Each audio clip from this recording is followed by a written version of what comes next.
Yes, guys, how you doing? Welcome back to the Spurs Talk Show and Mr. Stelios on TV, Mr. Stelios on Spurs even. We're multi-streaming today. I hope everyone is happy and healthy doing the things that they love, for those who love to do them with. It's going to be an interesting show. The reason why we set it up late last night was because Stel sent me a message yesterday saying, Shawnee, I heard you calling me out on your show today. And so just so you know, I'm going to be doing exactly the same on my show tonight. And I said, absolutely, I would expect nothing less. I said, maybe we can meet in the middle tomorrow and chew things over regarding all things Tottenham. Obviously, right now, you know, there's a lot going on.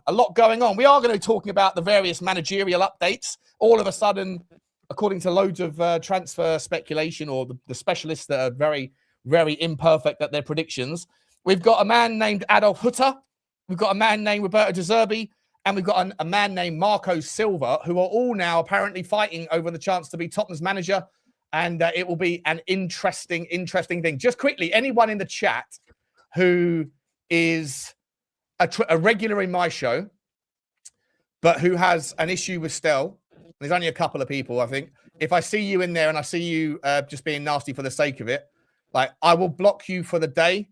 I'll kick you out, and then I'll unblock you later on, because obviously I know that, like, I'm sure there's people in Stel's channel that hate me and stuff, and it doesn't mean that they should be blocked permanently, because everyone to each their own. But just sort of let's steer clear of that stuff, because I want it to be fun and nice. Stel, how are you, my man? Good to see you. Yeah, I'm good. I'm good. Just doing what I do. I say it as I see it. Some people agree, some disagree, some are somewhere in the middle. I guess you're the same. But sure. It's getting more and more what's the word? Stupid at our club. We're entering a very silly phase. If we weren't in one already, and I think it's just going to get even worse, personally speaking. Yeah, 100%. Before we start off, guys, talking about all things Tottenham, obviously ENIC out, protests, managerial changes, various takes. Who was, is it as simple as one solution saves us or not, or otherwise? I've got to ask you for the admin, guys. Smash the like button on the video, smash the subscribe on the channel. And if you are in Spurs Talk Show, then, as I say, this show is also available right now. It's live on Mr. Stelios on Spurs. If you go into the description and into the link, you can find, in the title, you can find Mr. Stelios' on Spurs' link. Please go over there, smash like, smash subscribe over there as well. Spend some time over there for the watch hours. Stel's on his way to getting monetized, and bounce around. I'll try and bring up as many comments as I can to make sure that whichever channel you're in, you're going to see as much of the conversation. Notification buttons should also be squeezed on every channel, and comments should be dropped. We're sponsored by OK Jersey over here. You know the score by now. 8% off at checkout using code Sean. We appreciate them. They do update their merch every single week with new things, new clobber, new sizes as well. I said to them, you guys have got to respect the fact that Western culture is different to the Asian culture. And we, what is a 5XL to you lot is probably like a medium or a large. So get a few bigger sizes. If you are going to buy from them, I would advise going at least a size up, maybe 2. Big up to them. Big up to all of you. Stel, let's start with the protest, mate, because I didn't actually, not the protest, the parade, because I didn't turn up to the Spurs 5 until late. I was about an hour late for the show on Monday. So I didn't really hear your overall stance on it. I'm familiar with it, obviously, from the WhatsApp groups. I've also become aware this morning that you're suggesting now that there's a chance that maybe the players weren't in the bus, and it was all just one big giant bait and switch from Tottenham. Is that sincere, or were you joking? What's your take? Where do you stand on that? I'm asking the question. Were the players on the bus? So, firstly, no videos or photos were taken by players on the bus showing themselves on the bus, or of themselves videoing or taking photos of the fans, which I find surprising, because our players are pretty quick to go on Instagram saying, love our fans, we're with you, we're trying hard. Nothing at all.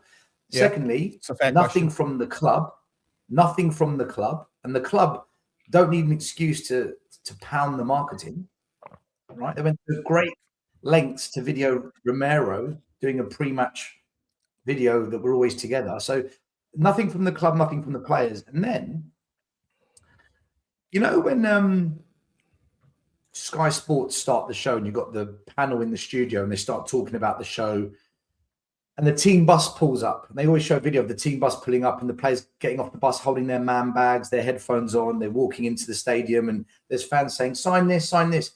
None of that either. Yeah. Were they on the bus? I'm asking the question. Has anyone got any evidence or did 20,000 people turn up to cheer on a bus driver? Listen, to be entirely honest, right, I said this yesterday. I forget if it was on this channel or on, I think it was with Johnny on Football Inc. You know, because I said to Johnny, what did you think of the bus parade? And he said, well, it would have been nice if they used slightly less tinted windows so that we could have some interaction with the players. And I said, mate, can you imagine if we were cheering an empty bus and that Richalison or whatever was seen later on driving out of the stadium, the south side entrance in his RS6 or whatever he's got, and everyone was like, "Wait, how have you got your car here? You came on a bus," and we were pissing ourselves laughing, but it was in jest, it was tongue in cheek. I mean, if there was any truth to that, I think it would be an absolute nightmare of a PR humiliation for Tottenham Hotspur, and the fans would then pivot to what you want, obviously, which is 1,000,000%. These ownership are doing things that are just like taking the piss out of the fans. So I can't believe they would do that. But you're like, I mean, and I think it's a weird question to ask because it's like I guess you would just assume that they wouldn't do it. But you're right. There is zero pictures of a player or video of a player on a bus where they can see out to the fans. I haven't seen any. Sean, where's the video of the players getting off the bus with their man bags and the headphone? Where is that? Yeah. I mean, those things would usually be put out before the game, right? So the argument that because we lost 3-0, there's none of that stuff comes out retrospectively. On Twitter, you generally see, if the game starts at 3 o'clock, you generally see at 2 p.m. the players walking through, like you see some sort of evidence of something, right? But there wasn't any. I think I don't think it's a conspiracy theory, Stel. I definitely know why you're doing it. It's just a question. It's a question. No, I know. You hold on. See, you started already. You can't wait. I see what you're doing, Stel. You discussed it on your channel. Yeah, I know. Yeah, but I was tongue in cheek. And I'm just asking the question: were the players on the bus? Fine. I know. Would you? Let me ask this: Would you love it if that was the case? Let me ask you this: Would you love it if that was the case? If they did bait and switch the entire fan base? I would love the content it would give me. My God, that's a 3-hour show for me, just on the team bus, right? And so would you, and so would Sava, and so would fucking everyone else, right? Of course, yeah. Listen, if it's somehow proven, which God knows how you prove it, but if it's proven they weren't on the bus, then where does that leave those 20,000 fans that cheered on a bus driver? Of course, that's right. That's the question. Would you love it? Because all of those 20,000 people would say, "What the fuck is that?" Mad.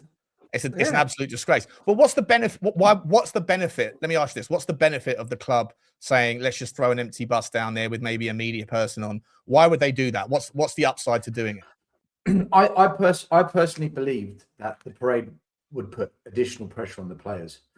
I didn't think of this as a way of we're behind you. They buckle under pressure. These and again, I spoke about it all week when you, Lubo, and Johnny predicted we'd beat Forest. I was the only one who predicted we wouldn't win. I never predicted we'd lose, but I knew we weren't going to win it because of the pressure. And I was very adamant about the Liverpool performance and the Atletico second leg. I said, guys, no pressure. I was one of those fans that was on that side of the fence. So I felt that parade put additional pressure on a group of players that already feel challenged by what's going on. And the only reason they would do it is just to take some pressure off of the players who can't handle it. They can't handle this. But you know that the players, like, you couldn't get to the stadium without being spotted, right? You couldn't. Like, if you're driving yourself, your cars are going to get spotted on the way in or the way out. Ubers, someone would leak it. An Uber driver would leak it. There would be and it would just be an unbelievable own goal. Like to me, as much as you're right, and as much as there's no actual evidence of a player in the facing shot, I do think it's a bit of a silly notion because it's just an unnecessary. I think Scott M just said it right. An unbelievable own goal that's entirely unnecessary. The upside of it, I think, what you've just presented you is. mean like the own goal of Romero doing a pre-match video saying always in it together, then losing 3-0. I mean that video is cringe now. It's absolutely cringy. Yeah, so but sure, but own goals are nothing new at Tottenham. But you can always lose a game, right? You can always lose a game, yeah. But it's still an own goal. I'm sure Arsenal put out some sort of like pre-match pump-up video for their fans regarding the final, and they go and lose comfortably 2-0 to Manchester City. Like if you like, you do things in the before the game, you never know what the future is going to bring. So like to kind of, I don't know. For me, like moving away from the kind of the conspiracy of whether they were there or they weren't. Question, Sean, why have no videos or images been shown of anyone on the bus or anyone on the bus videoing or photographing those off the bus? Because I saw one video today. One video was sent to me, and they said that's Jed Spence. I said I can't see Jed Spence. And like, yeah, but he's holding the camera. I said, who told you that? How do you know? How do you know that's not a Spurs media member on the bus? You know, it's just a random video off the bus. So I'm just look. Okay. Let me ask this: is it? They probably were on the bus. They probably were on the bus, but there's no evidence for it. That's the point, isn't it? I know, but on the balance of probabilities, right? Like, there's no evidence. There's not necessarily like the absence of evidence is not the evidence of absence, I guess is the phrase, right? Like I don't think on the balance of probabilities that the win-loss ratio is just like the PR nightmare. Like it would be absolutely catastrophic for them to be outed as doing something as ridiculous as that. There's no upside. I mean, the upside that you presented, which is like the additional pressure of the players going through it. At the end of the day, the players are going to feel that pressure anyway because it's going to like the event took place. So those players, whether they're there to actually see it or otherwise, if there is that additional pressure, I would see it as not pressure but support personally. But like either way, that's still going to be there, however you want to see it. So the upside to doing something as like shenanigan and like completely off the Richter madness, insanity as the players not being on the bus, there is no upside. There's absolutely no upside. There's only downside to it being outed. And so just because there's no evidence. There is upside. What's the upside? There's no protests. No, but no, I'm saying, but the players not being on the bus versus being on the bus. There's no upside for them not to be on the bus, is there? It's the pressure thing. It puts them under pressure. They don't. The pressure is going to be there anyway because the event took place, right? The event took place. So if there's additional pressure from that event happening, it's going to be there regardless of whether the players were on the bus or not. So to me, I'm just like the balance of probabilities would be like I would be absolutely astonished, like to the point where for me it's like less than a 1% chance that those players weren't on the bus. I think it's a wild take. When you're right, there's no evidence that they were on the bus, but that doesn't mean that they weren't on the bus because there's no evidence that they were. Correct. There's no evidence that they weren't on. Yeah. I agree with that. I agree. As far as the actual parade itself goes, I think I've sort of generally got familiar with your take on it. You and I think a lot of people after the fact, because we lost the game, turned around and have sort of like decided that it was embarrassing, ridiculous, like just an absolute joke. That before the game, Sean. I said that before the game. I said before the protest. Connor came on the show that we both do on a Monday. Connor came on that show and I argued with him about it, about being part of it and Change for Tottenham not protesting. I argued it Monday, 6 days before I argued it. So it wasn't, I'm only saying it because we lost. I said it 6 days before. I didn't know what the result was. No, I know you. I know. Yeah, I know you always stay with your position. So I respect that about you. But I think a lot of people wait until after the event to then Monday morning quarterback and say, well, it didn't work, therefore it was a failure. But I think to a lot of people, like I really enjoyed my day. I had a fantastic day. I had a fantastic night. Yeah. The only part of the day I didn't enjoy was the second half or from the 43rd minute until the 90th. That was shit. The before part was absolutely fantastic. It did feel like a party atmosphere with all the guys. You know, like I really enjoyed it personally. I had a great time in the sun, and I think a lot of people did. And I think that there's suggestions. I think from some people that it's going to happen again. Now I'm not sure it should happen again. Personally, I think that we tried and it didn't have the intended impact. But look, there's a way that I don't know if we'll talk about that in a second, but in terms of just like your general perspective on the idea of trying to support the team, I know you personally have your own sort of mission, your modus operandi, which is, you know, for you, the biggest thing that can support this football club is the ownership leaving, and therefore you're 100% driven behind that narrative, and anything that will support that narrative, such as protesting, that would have a better desired impact. So I hear you on that perspective, but take yourself away from it for a second. Take your Stel hat off and the ENIC out hat off. Can you at least get on board for the people who aren't necessarily as two-footed into the ENIC out thing as you are? Can you at least appreciate that there is like the value proposition on paper of getting 20,000 fans together to let them know that we're behind them? Can you see, like, regardless of what happened on the pitch, you can't see any positive to doing that? No, because it didn't work. It failed. We lost 3-0. And then what happens is you get fans like Johnny, and I don't know if you said it, who will say, and it's not just Johnny, there's many that will say, oh, they're only saying that because we lost. Yeah, but had we won, Johnny would have claimed the victory because of the parade. He would have said, yeah, but because of our parade, we won. So it works both ways.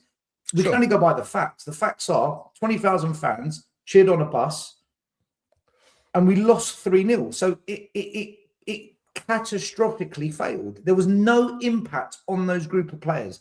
The fans lining up the streets had no impact on the performance of our players.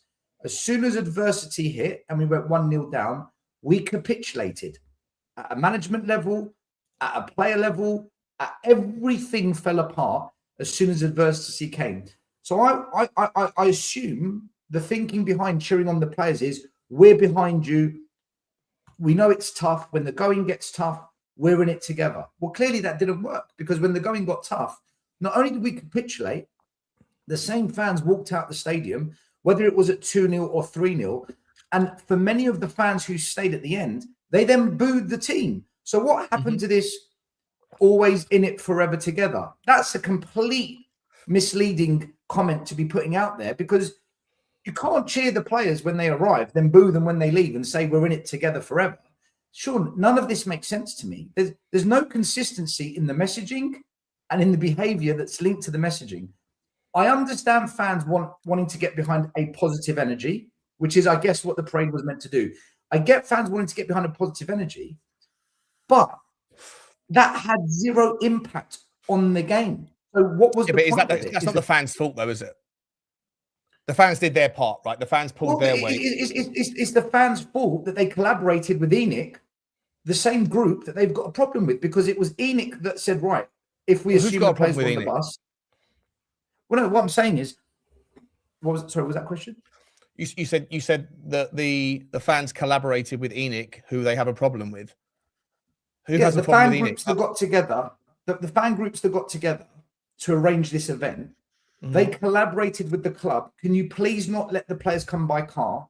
Can you please arrange for a team bus to come? Can you gate off the road? Let's work together. Yeah. So you've just collaborated with the same people that are destroying the football club. Yet you don't want to get 20,000. But Sean, but they don't want to collaborate. But those same fan groups don't want to come together to fight against the ownership.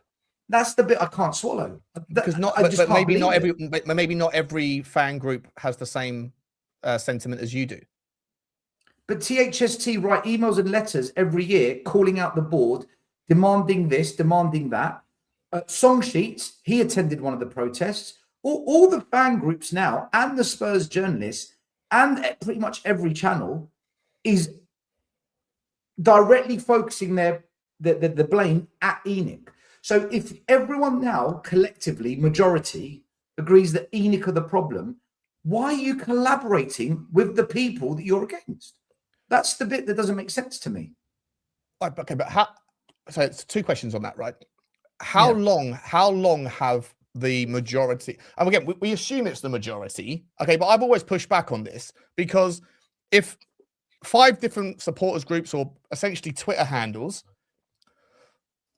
right? I don't know how big Shelfside Spurs and Change for Tottenham's Twitter handle and OS17, the young guys, whatever. I don't know how big their reach is, but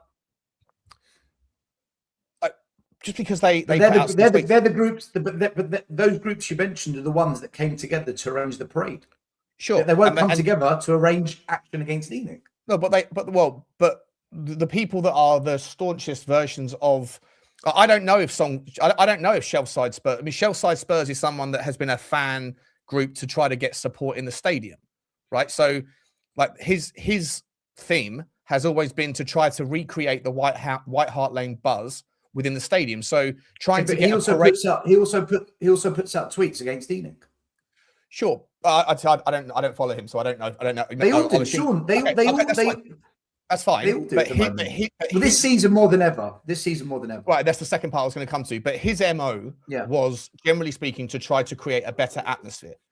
Spurs song sheet, his MO has been to try to create a better atmosphere in the football club. I do remember that he last season or at the start of this season or something, I remember he like fell out with Tottenham or whatever and decided he wasn't being a part of it, and then he sort of went ENIC out for a period. I think it was under Ange actually. Now I think, come to think of it, but obviously he's been won back over and he's gone back on board, and he probably gets paid. I don't know. I'd assume he gets paid something to do the concerts inside the South Stand. I don't know though, but. Like, so there's obviously, first of all, there's vested interest probably at play. Second of all, the MOs of those people and the followings that they have are built around positive energy. Right? People that follow Spurs song sheets, you've never heard that guy, whatever his name is it James something? You've never heard that guy sing an ENIC out song. He turns pop songs into Tottenham songs by changing the lyric, right? But the people that follow him probably appreciate the atmosphere in which he tries to create, which is a positive thing. Same with Spurs song sheet. Change for Tottenham's a little bit different. We'll talk about them in a second. But an OS 17, I mean, I don't know if they're politically. I met one of the guys, the singer. Forget his name. I met him after the game. He's like a nice kid. I know those guys are always banging on the kind of the metal railings in the South Stand entrance, doing their thing before the game, singing their songs, right? Yeah, sure, but you don't hear them singing ENIC out, right? You hear them singing Deli Ali. We got Ali. So these guys, as far as my experience with them, they're not about the same thing that you are about. They are about trying to motivate atmosphere within the stadium generally. So you can understand why it is that they would get but they all moan. Yes. But when we lose and when we sink into a relegation battle, they all moan and complain about ENIC online. They then say, who signed this player? Why is Lange still at the club? Why is Vinay here? This board. There's two sides to them. There's the one, the positive sing-along atmosphere. They're human. And then there's the one where they're fed up with the way the club's run. Sure. Just by the way, people in the chat saying that my chat is disabled. It's not disabled. Sean is streaming it onto my platform. I have no control over activating the chat. So you can only chat here from what I understand. Oh, really? So it's not. No, it should be. It's not, both of them should be there. No, I went onto my channel and it's blocked out. There's nothing I can do. Maybe because I'm not monetized. I don't know, but it's not me that's disabled it. It's just the way it is. You can still chat here though. Just chat on Sean's platform instead. If you go into your YouTube studio, make sure go into the settings on the show, customize it, and then make sure that your live chat is switched on. It might not be switched on. But it should be open. No, I can't. It's all blacked out. It doesn't let me change it. Oh, okay. Oh, that's weird. Yeah, it doesn't let me. Sorry about that. It's not a big deal. I'm just letting the people in the chat know. If you want to chat, just chat through Sean's. Okay. Well, either way, there's nearly 900 people watching us. I don't know what the distribution is, but if you are watching this on Spurs Talk Show, it's all love in the Tottenham community. So make sure you get over. The link is in the title. Just click the link and make sure you spend some time over there. Get his watch hours up, and also smash the like, smash subscribe for Stel. It needs to be up at 10K very, very quickly because he's a big part of the voice on YouTube. So, but sorry, Stel, but can you understand my point that in regards, yes, they're human beings. Yes, they are, but they're going to have fluctuating or differing stances. But generally speaking, the MO of the Shelfside Spurs fan following is that the people that follow him, I don't know if he goes on, I've got no idea who the guy is. So I don't know if he goes on YouTube or on podcasts or whatever else. But generally speaking, his whole reason for starting that Twitter handle was to try to create a better atmosphere within the stadium. So there's a reason why whoever the organizers of this were, they included him in it because his following. I'm not against that. I'm not against that. Hold on. I'm not against that. When I go to games, which is hardly ever now, I want a good atmosphere. I want to see flags. I want to see drumming and guitars and people bouncing up and down. I want that. My point is this.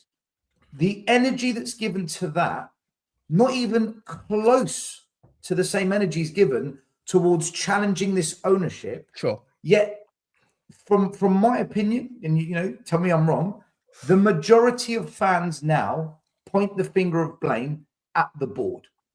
And yet, at the moment, they do 100%. Yeah. Well, sorry, hang on, let me actually clarify that. I would assume, going by what I experience on YouTube, that is the case. I not just on this channel, on your channel, on Spurs 5, on Sava's. Big up to Sava for the raid, by the way. I forgot to say it, Sav. Appreciate you as always, mate. I don't watch We Are Tottenham TV very much anymore, but I'm sure it's the same over there. I'm sure it's the same. I don't know if it's the same on Last Word on Spurs, probably. I don't know if it's the same on Chris Cowlin. Don't know if it's the same on the other bigger channels as well. I don't know, right? But I would assume, my experience, that yes, the vast majority of people want a change of ownership. However, I've always felt that's the case still. I've always felt that's the case since I've been here. Since I've been doing this for 4 years, I've always felt like the majority of the online space they generally lean towards ENIC out, but that doesn't translate to the real world, and we've tried to chew over and figure out why that is several times, haven't we? Together, on Spurs 5 and elsewhere, but it doesn't seem to translate. So I don't necessarily think that the platforms in which we engage with Tottenham fans, like Twitter, is a toxic cesspit anyway. So it always leans negative. There is no positivity on anything on Twitter. Do you think your viewers, the ones that subscribe to you, do you think they're a fair reflection of the matchday going fans?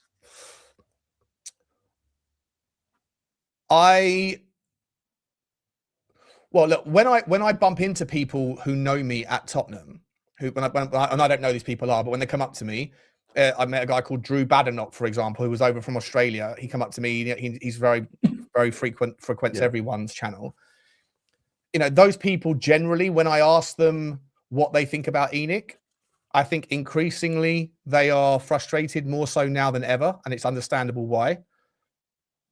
But I deliberately used to do walkthroughs. I deliberately used to do uninterrupted walkthroughs through the stadium or around outside the ground, so that I wouldn't be accused of cherry picking the data to fit the narrative that I was always accused of being an ENIC sympathizer, which we're going to come to later on in our discussion. But so I would always just go for a walk, right? A 20-minute walk, and just ask random people. And generally speaking, there was people of the, say, let's say 100 people that I asked over 7 or 8 videos, I would say 15% were ENIC out. I would say 85% were either indifferent or would appreciate certain parts of the game, and they certainly weren't like you. They certainly weren't. Yeah, but that's not my question. Sure. Hold on, that's not my question. My question was, do you think that the people that subscribe to your channel, the audience, do you think they are a fair representation of the match going fan? I guess so. Yeah. Okay. Let's go on that to some degree, but not necessarily. I think people are volatile. In the summer, I remember putting out the ENIC out poll, right? Just super quick.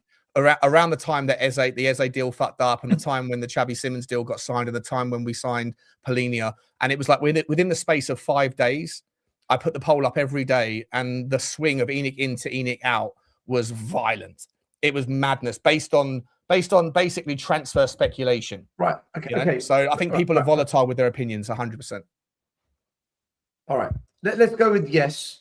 Your audience is a fair-ish reflection of the matchday fan. Fair-ish. Right. Mm-hmm. Let's run a poll right now. Okay. It's just one question. Just one question. Sure. Is the majority of blame, or all of the blame, whatever you want to word it, on ENIC? Or do you blame ENIC for the mess Tottenham's in? Yes or no? Just keep it simple. Or maybe you're not sure. Put not sure, right? Okay. Do you blame ENIC for Tottenham's situation? Is that fair enough? Yeah. Yes or no? Yeah. Just yes or no. Fuck it. Polarize it. Yeah. Yes or no. On yes, no, not sure, whatever you want.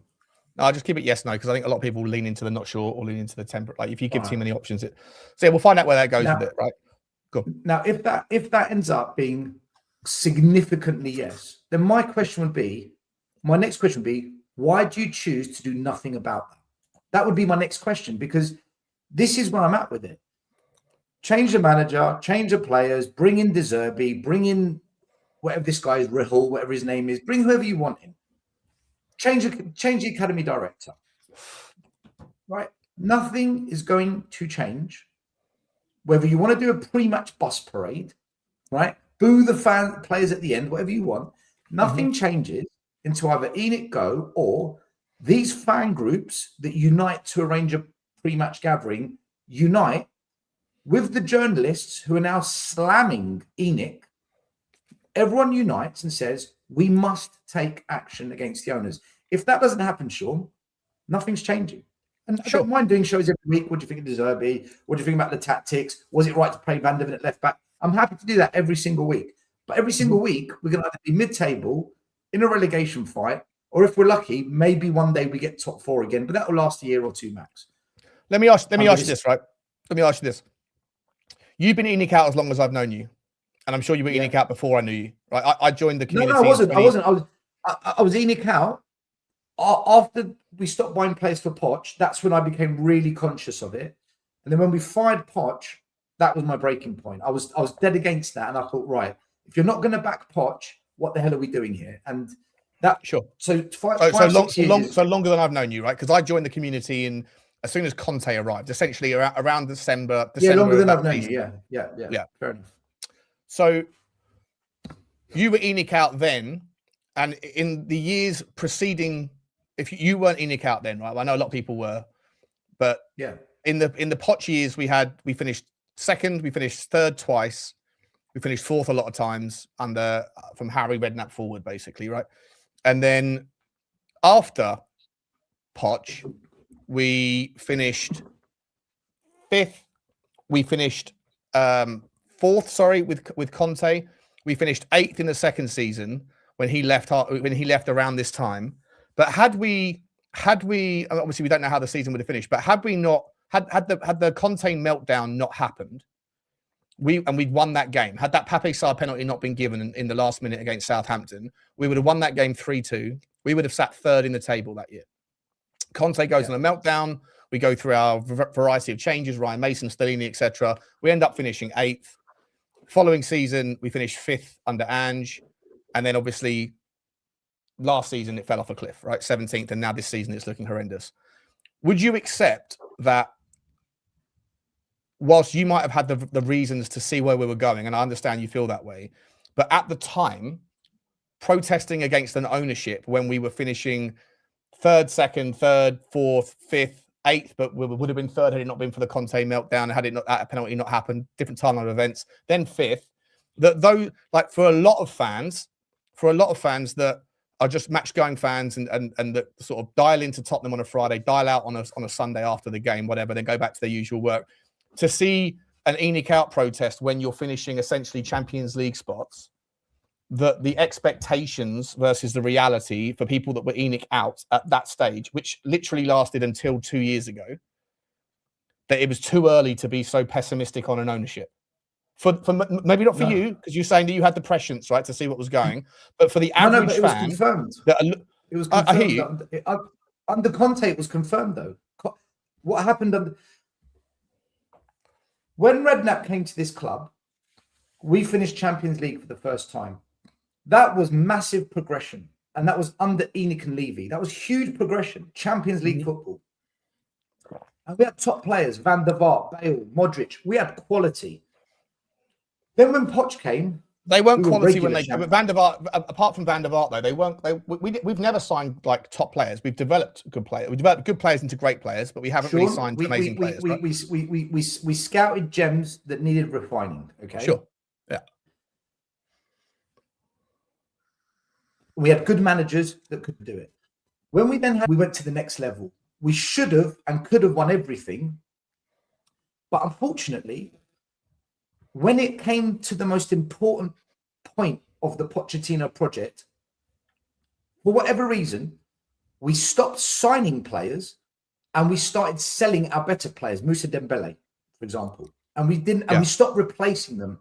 Sure, I agree. And then, in my head, I said, "Why have we stopped backing Poch? This is criminal. We're never going to see a team this good again with the likes of Kane and Son and Dele. These were magical players in their prime." But do you also acknowledge that the timing? I've always made the argument, mate, Sorry, sorry, mate, I'm interrupting you. Go on, finish your point. Sorry. I know what you're going to say, because the stadium build and whatnot. But Daniel Levy said, we've learned from previous stadium builds how it can impact transfers. So we are going to ring fence the money to protect us going through the same pain. But that's not what happened, because we stopped buying players for like 2 years. Now, when he said that before the final cost of the stadium was announced, and also just quickly, there were other things, other global events that took place that also threw spanners into the works. Right? You can say one thing. I'm not defending Daniel Levy on this one. Sean, let's factor that in. Fair enough. Let's say the club actually had really good reasons to not back Poch for 2 years. Right? I'm going to go with you. Right? I'm going to let you have that. Okay. Once the stadium was built, I felt a massive shift in fan base and in this obsession with business and profit and money. And I thought, whoa, was this all building up to get that stadium and to change the complete facet of what we are? Sure. And I think that's a fair question. It's a fair question to ask. And I think it's a fair, assumption to make, 100%. And I feel that's what it was for them. This is what it was all about. And the revenues they can build off the back of this now. And then the next 6 years that came, yes, we had Conte, but we gave him Longley, Danjuma, and this nonsense. Yep. And we did the same with Ange, and with Nuno, and with Mourinho, and with Frank. Even with Frank, I will say, when he was on his knees and this club was on the fucking brink, we went into a January transfer window and did what? Some 16-year-old, Sousa and Gallagher. And I thought, hold on a minute. So when I see all of that, Sean, yes, Conte could have got us third. But look at the players we gave him to do it. No, and that's I hear you. And that all changed, Sean. This all changed towards the end of Poch, when the stadium was built and the fan base changed and the complete footballing operation changed. It's gone to absolute shit. Sure. And it's that is all on ENIC. And Sean, they're not going to fix this because it's all about the money now. It's all about the money now. That's what's happened. I don't disagree, right? But we're sort of jumping ahead because the initial question was like, the question was, I guess, was like... I'm explaining the Conte bit. I'm explaining to you why Conte, I was still ENIC out because we were still signing crap players for him. I hear you. I hear you. That's why I was still ENIC out. I hear you. But I, for me, the argument that I was trying to sort of represent was coming to the conclusion, and you might have been prescient that he saw this coming a mile off, right? And that Harry Kane, we never had any succession. I mean, not like the problem for me was Harry Kane papered over a hell of a lot of cracks at Tottenham, but not just in the years after Pochettino, but during the years of Pochettino. We had a fantastic team of people, but again, we weren't buying superstars. We identified talent well with Paul Mitchell, and Pochettino then turned these players into, and there was also other things outside of football that outside of Tottenham's direct control that also facilitated and benefited Tottenham at the time during that sort of when we finished third in the 2-horse race thing. You know, we were the beneficiary of, as were Leicester, of the traditional big 4 or 5 other teams, most of them going through their own rebuilds. Liverpool, Arsenal, they were having struggles. Chelsea and City were going through their own thing as well at the time, and United indifferent. So there was other things that were factoring in. Now, I've always made the argument, I've said this since day one, that the worst thing that could have happened to Tottenham Hotspur was getting to the Champions League final and losing it at the time that we did, because it fundamentally reset expectations of the fan base generally around what sort of football club we are. Just when there was, first of all, a complete resource boom in the price of all of the materials that factored into the overspend in the stadium. And Daniel Levy said the things that he said before the stadium was built. He said the stadium is going to be this. It's going to be that. It's not going to have the impact that previous stadiums had, whatever. But you can say those things with the known information at the time. Then new information comes along. And unfortunately, there were massive, massive issues with regards to the cost of the stadium. I know people like Lubo will tell you, you know, it was 600 million overspend or whatever. And he thinks that was all because Daniel Levy wasn't happy with light bulb fittings or the floor needed to be changed. And I'm sure that factored into some of it. And I'm also sure that Daniel Levy doesn't deserve all of the credit for the stadium, because I'm sure that a lot of the spend was there was like contracts and building suppliers taking things on. I'm sure all that shit happened. So I'm not sitting here saying that Daniel Levy should get all of the credit and none of the criticism, because there was an overspend. But a lot of the overspend was also factored in because of things that were outside of Tottenham's control or Daniel Levy's control, which were the cost increases in the price of supply and materials. Second after that, the biggest impact that people want to they don't want to talk about in the start of that decline, again, outside of Tottenham's control, COVID hit Tottenham more than it hit any other football club because of the kind of the ability to sort of raise the revenues at the time when you had the peak debt, all of those things. But people sort of brush that stuff under the carpet because it doesn't suit the narrative. We still spent crazy money, Sean. But we still spent crazy money. Well, yeah, in the 5 years prior to us moving into White Hart Lane, our average to Tottenham Stadium, our average net spend was £13 million a year. In the 5 years since, or in the first 5 years after moving in, it was £113 million a year. Yeah, but I gave you those factors. I said you can have that. You can have the cost overrun. You can have COVID. You can have it. But look what we've done once we overcame that. It's been a disgrace. And the fans have been asked to pay more and more each year for this.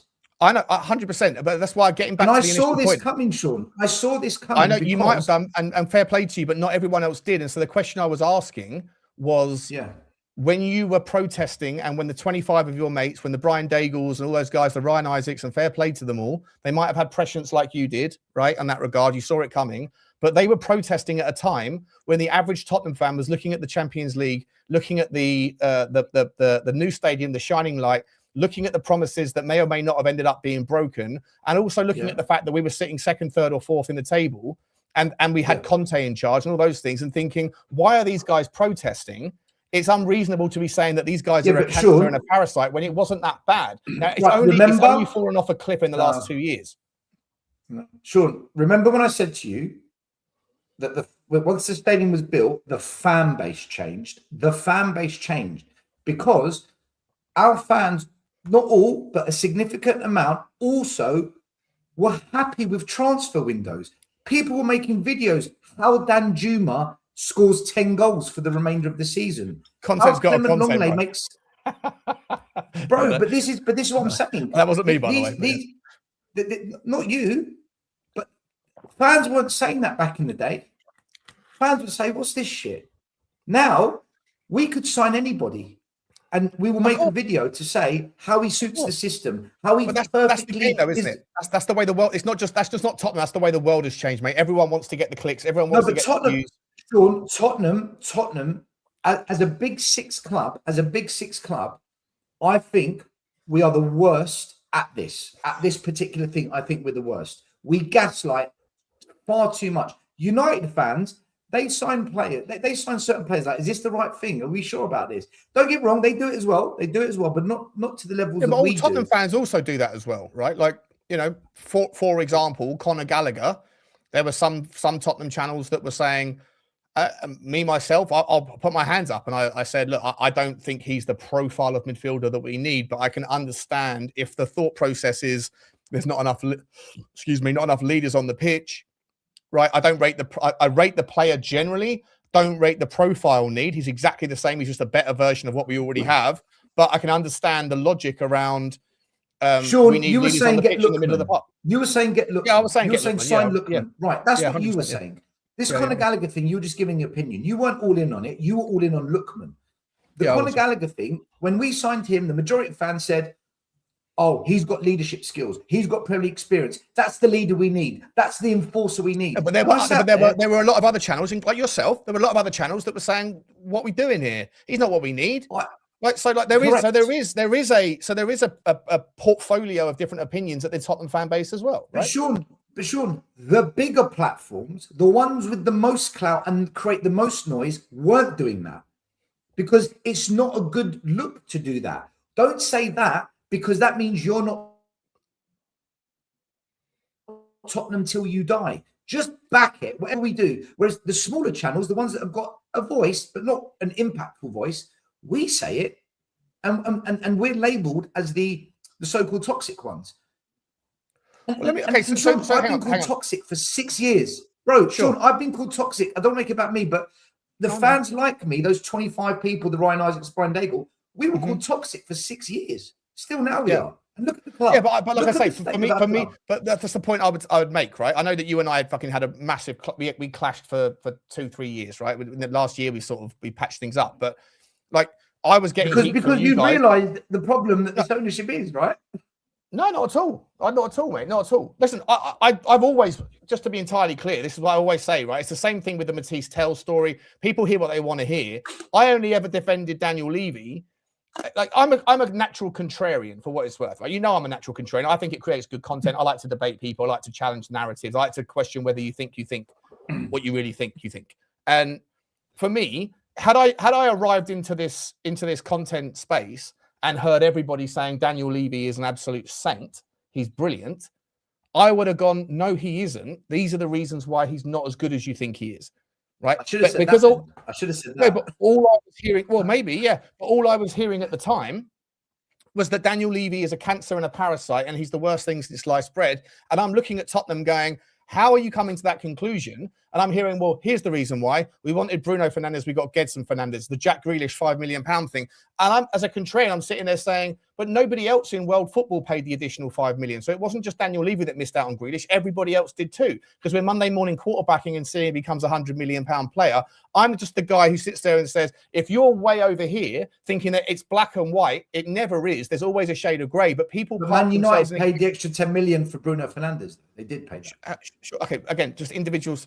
My point being that if someone that's why they say that about Levy, though. That's why they say that about Levy. But with Tottenham, it's in politics, right? Where... Yeah, but to the people that are ENIC out, give him credit for signing Micky van der Ven. Do they give him credit for signing Gareth Bale? Do they give him credit for signing Luka Modric, for Van der Vaart, for Ginola? Or not Ginola, he was before it. But you know what I mean?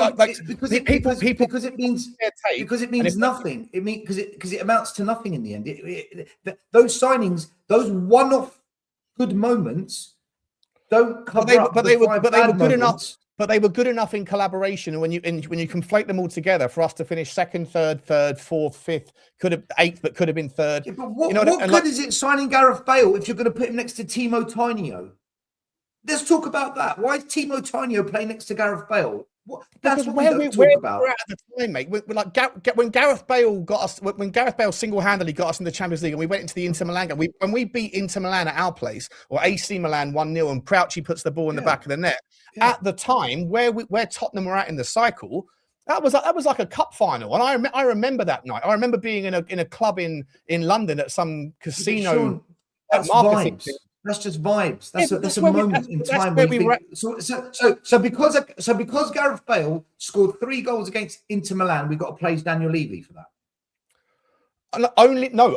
No, not at all. Only if the argument that is being extended is that everything that happens at the football club that is bad falls at Daniel Levy's feet, then by that logic and consistently, everything that is good at the football club or that has been good, everything good and bad falls at his feet. And it was you guys, the Levy out people, that were making the argument that everything that happened was Daniel Levy, because ultimately the buck stops at the top. So by extension of that, I was saying on that basis, if we're going to be balanced, I'm not just going to let someone remind me of the 25 things in 25 years that Daniel Levy has fucked up on without reminding you of the 25 things that he, if it's by extension his fault for everything, that he did well, because I look for balance. But like I say, had I walked into a community where everyone was waxing lyrical and just saying Daniel Levy's a legend because he signed Gareth Bale, because he signed Van der Vaart, because he got us third, I'd be saying, well, what about the fact that we haven't won a trophy in 17 years? Because I like balance, but if one person is just screaming, or one group of people are just screaming from the rooftops that everything is hell,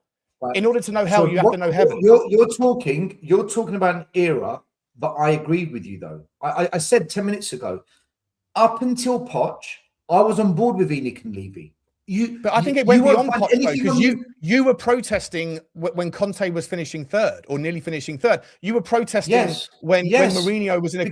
By the way, I agree with you about sacking Mourinho, and I 100% agree with you. Massive fuck up on Daniel Levy. Because Conte wasn't... Because, Sean, look, let me repeat what I said earlier. Up until Poch being sacked, I was on board with ENIC. I was on board with Levy. When fans say... they've been ENIC out, Levy out for 25 years. I wasn't ENIC and Levy out for 25 years. I blame them for the whole 25 years. Now, I blame them for all of it, but I wasn't against them for 20 years.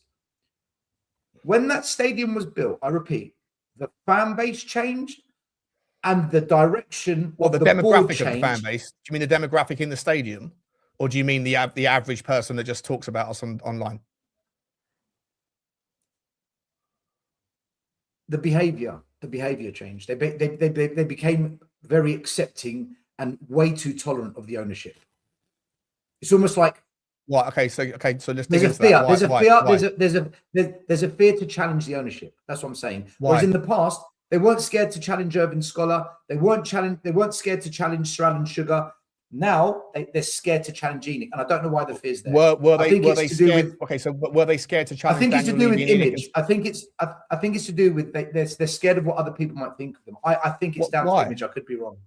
Hang on, but I don't know. Because it's a strong statement to make. Because you get called, Sean, because you're going to get called toxic like me. You're going to get. But that's social media, right? That's social media rather than like Daniel Levy specifically. I'm sure that's exactly the same. Isn't that exactly the same thing in Arsenal? Sean, I get it in the stadium, bro. I get it in the stadium. No, I'm saying whenever I stand, if I stand up and shout ENIC out, there's always people behind me that have a right go at me. Always. Okay, let me ask you a question. Of the 24 other people. Of the 24 other people that were part of your ENIC out, I'm not again being facetious, but of the people that were always there, right? The Brian Daigles, the Phil Pease, the Graham, the Graham guy, the guy that travels up and down the country. There's a bit more than 25, but yeah, go on. Whatever, 100 people, whatever, right? Whatever. That group. I'm not being difficult. I'm just that group of people. How many of them were ENIC out longer than you were? Half of them. Oh. Okay, and where did it go back to? Martin Yole time? Did it go back to before that? When did it go? When did it start for them? Listen, I can't speak on their behalf because I don't know, but I think it was the Martin Yole thing. Okay, so that was before the stadium. Were those people afraid of calling out the ownership then? Because you're making the assumption that the timeline for the fan base becoming scared of pushback. That started as the stadium was built. That doesn't necessarily correlate with, like, it doesn't make sense to me why a new stadium would change people's minds and how they behave as human beings. You'd be crazy as a fan to go against the ownership if during Martin Jol, he got us back into Europe. There was an upward trend. When Redknapp took over from him, he got us into Champions League. There was an upward trend. When Poch took us over, Champions League every year, Champions League finals. There was an upward trend. So from Joel to Poch, you could see we were on the up. You could see it. Yeah. So there were people in the ENIC out camp then, right? Just you weren't one of them, but there were people in that ENIC out camp that during that. There was about 10. There was about 10 people. Right. 10. Right. So what's the point of that? I don't understand. No, I'm saying, but you're saying that the shift in, like, you're saying that human beings generally, because I'm asking you. You said things changed. Tottenham fans became pussies, essentially, when we moved into the new stadium. And I'm asking, what specifically are you referencing? Are you referencing the demographic of people that went to the stadium, i.e. wealthier people, more tourists, more people that are like prawn sandwich brigade, that don't have the same level of passion for Tottenham because there's some assumption that your wealth or your status I think they've got the passion. No, they've got the passion. Sean, they've got the passion. It's not about passion. It's comfort. It's fear. Look, I'll give an example, right? I'll say it for what it is. Last night on Last Word on Spurs, very popular, big channel. Everyone watches it. A lot of people know Ricky Sachs. He's on Sky Sports, Talk Sport, right? He'll say that the owners are an issue. He'll say what he thinks. He'll attend the protests now, right? He had Martin Lipton, big journalist, big Spurs journalist, on his channel last night. Martin Lipton was slamming the board, slamming the owners, calling them out. He said, his words, if they walk past me in the street, I'd throw fruit and vegetables at them. I'd throw objects at them, right? Big words from a journalist to say that. Yeah. Right, okay. Well, okay, go. Fair play. Yep. It's nice to hear that because we used to have Coke cans thrown at us protesting. So it's nice that maybe the objects are going to be thrown elsewhere. Mm-hmm. But why doesn't Did you actually have a can of Coke thrown at you? Yeah. A full one or a... Really? Closed, yeah. Okay, now. Okay. Yeah, one person threw a bottle. I think it. That's shit behaviour. That's ridiculous. Yeah. Mate, one person had a Coke bottle, undid the lid, threw the bottle at the protesters, told us all to go fuck ourselves, and we're like, "Cheers, mate." I bet he's not doing that now, though. But anyway, it doesn't matter. Doesn't matter. Yeah, go on. Yeah. So Martin Lipton's really put in this powerful anti-ENIC message, and he's really gone in. Why doesn't Ricky Sachs turn around and say, Martin, those are powerful words. I've never heard you speak like that. He did say, I've never heard you speak like that, by the way. But why not say, I've never heard you speak like that? I'm a bit thrown back. Wow. Can I ask you a question, Martin? Why do you not then feel that it's appropriate to maybe attend a protest or boycott? Or why do you not act on that anger you've got for the board? Why do you accept it, so to speak? Why isn't that asked to him? Why isn't another follow-up question? Why do you think how do you know he wasn't at the protest? I go to the protest. Martin Lipton. No journalist has ever protested with us. Never.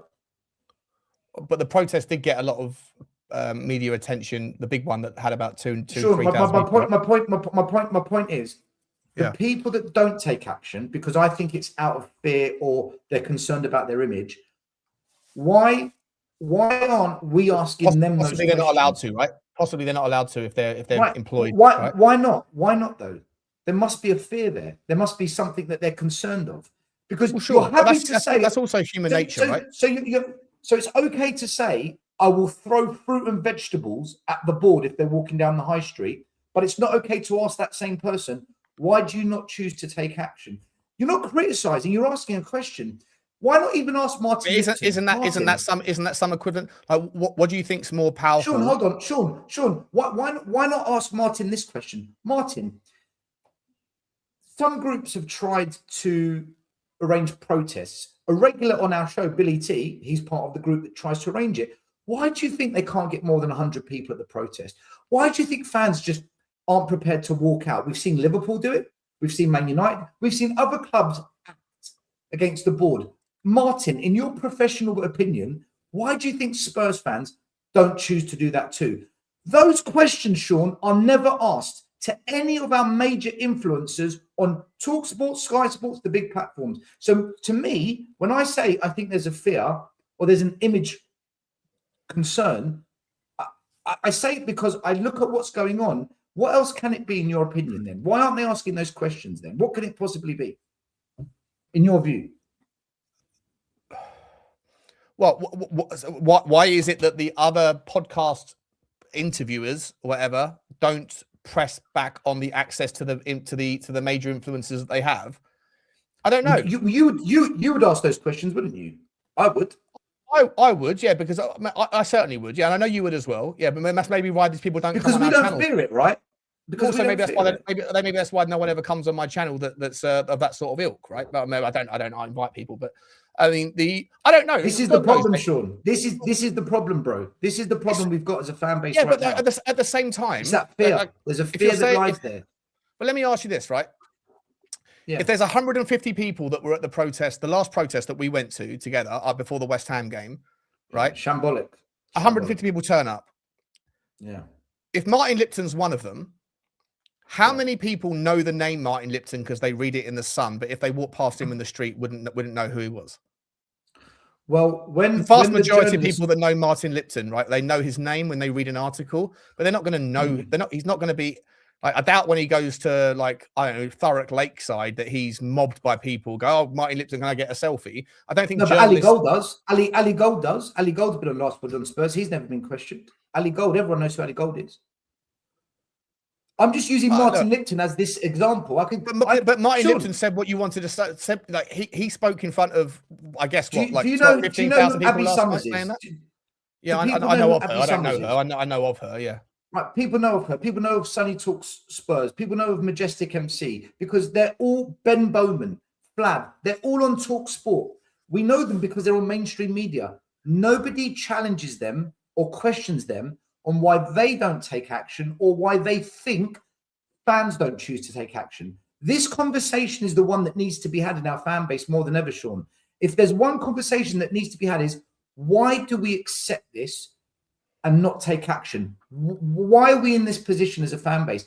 And no one's prepared to go there. You are. Saba will go there. I'll go there. There's a few of us that will go there. But the majority, the Spurs, we're having this conversation now, right? And I would imagine, looking at the amount of people that are watching, that by tomorrow this will have been seen by over 10,000 people. Okay. Hopefully, it opens up the dialogue. Hopefully, this is not the first time we've had this conversation. It certainly isn't the first time that Spurs 5 have had the conversation that's seen by 12, 14, 15,000 people. Certainly isn't the first time that Savas had it. And Savas shows get as many views as mine, right? And like, to be entirely honest, like, I've never asked this question, Sean. I've never asked this question. Why the Chris Cowlings and the whatnot? Why have they not asked these questions? Why have they not challenged on their views on this and their views on the fan base as a whole? In what platform? Listen, Chris Cowling, I don't know. I've met Chris. He seems like a nice guy. I don't know his personal takes on. I don't know him well. He doesn't protest. Sure, but if I'm not mistaken, I think he's employed by the football club as the representative of the women's team. So much like the Tottenham Hotspur Supporters Trust, you have to, like there's a book out there called How to Win Friends and Influence People. I don't know if you've read it, but I've read it like 6 or 7 times. Unbelievable book, right? But like, there's no like, I think there's 15 chapters, 15 lessons of that book. Lesson 16 is maybe the missing chapter still that you would like to be in there, which is call people out, which is, like basically call people donuts for not seeing the world through the lens and expect them to come on board. No, Sean, no. I'm asking a question, but I'm not calling them out. I want to ask Martin Lipton. Martin, if you feel this much anger towards the board that you are publicly saying you want to throw fruit and vegetables at them, you're a professional journalist. That's a startling statement, but that would have been read. That would have been seen by 20,000 people. Isn't that more influence than the thing that you're advocating for, which is just another face to turn 150 people into 151 people? It's not like he's got a fucking bullhorn. It's not like if he's saying that thing on Last Word on Spurs, I don't read the Sun, but I would imagine that he's obviously going to have his take on the Sun as well. I think that what's the issue with him saying if he's willing to say that? Isn't that exactly what? There's no issue with that. You're missing my point. Say it. But where's the question? If you feel that strongly about the ownership in that way, why do you not take action on that? Why do you think more fans don't take action on that? Why don't you think... So your criticism isn't of Martin Lipton, your criticism's of Ricky Sachs. And Martin. No, these aren't criticisms. I'm questioning. Words mean nothing. Action has got substance. And I want to know why they choose not to take action. Because I'm not... Sean, if you're someone that goes to the game, you don't say ENIC out, you don't blame the board, you just think it's the manager's fault, you think the players are all shit, and if we fix that, all will be good, happy days. Fine, do your thing. But when people are specifically now calling out the board, they're blaming ENIC, they're blaming Vinay, they're blaming Lange, why are they not being questioned on not taking action on that? That's what I'm saying. And by action, you just mean the 20,000 people that you saw that were supporting the team. You would rather, if they were all chanting ENIC out, Daniel Levy's out of my club, ENIC next, whatever. Like if that's what you ultimately want, isn't it? You want to see 20,000 fans. That's what we need. In my opinion, it's not what I want. In my opinion, that's what we need. Yes, okay. I think that's what we need. Let me just go on. Go finish your point. And before I want, because I do want to challenge you on that. Okay, that's it. Let me do the super chats. We've got another 45 minutes to go, guys. I've got loads more questions I want to ask Stel and push back on a few things. Let me get some super chats done. Appreciate everyone. Please don't forget, smash like, smash subscribe, all that stuff, notification bells. If you do enjoy this conversation, maybe Stel's got a point, right? That we're having this open dialogue. Maybe other bigger channels could and should as well. And maybe there should be some pushback.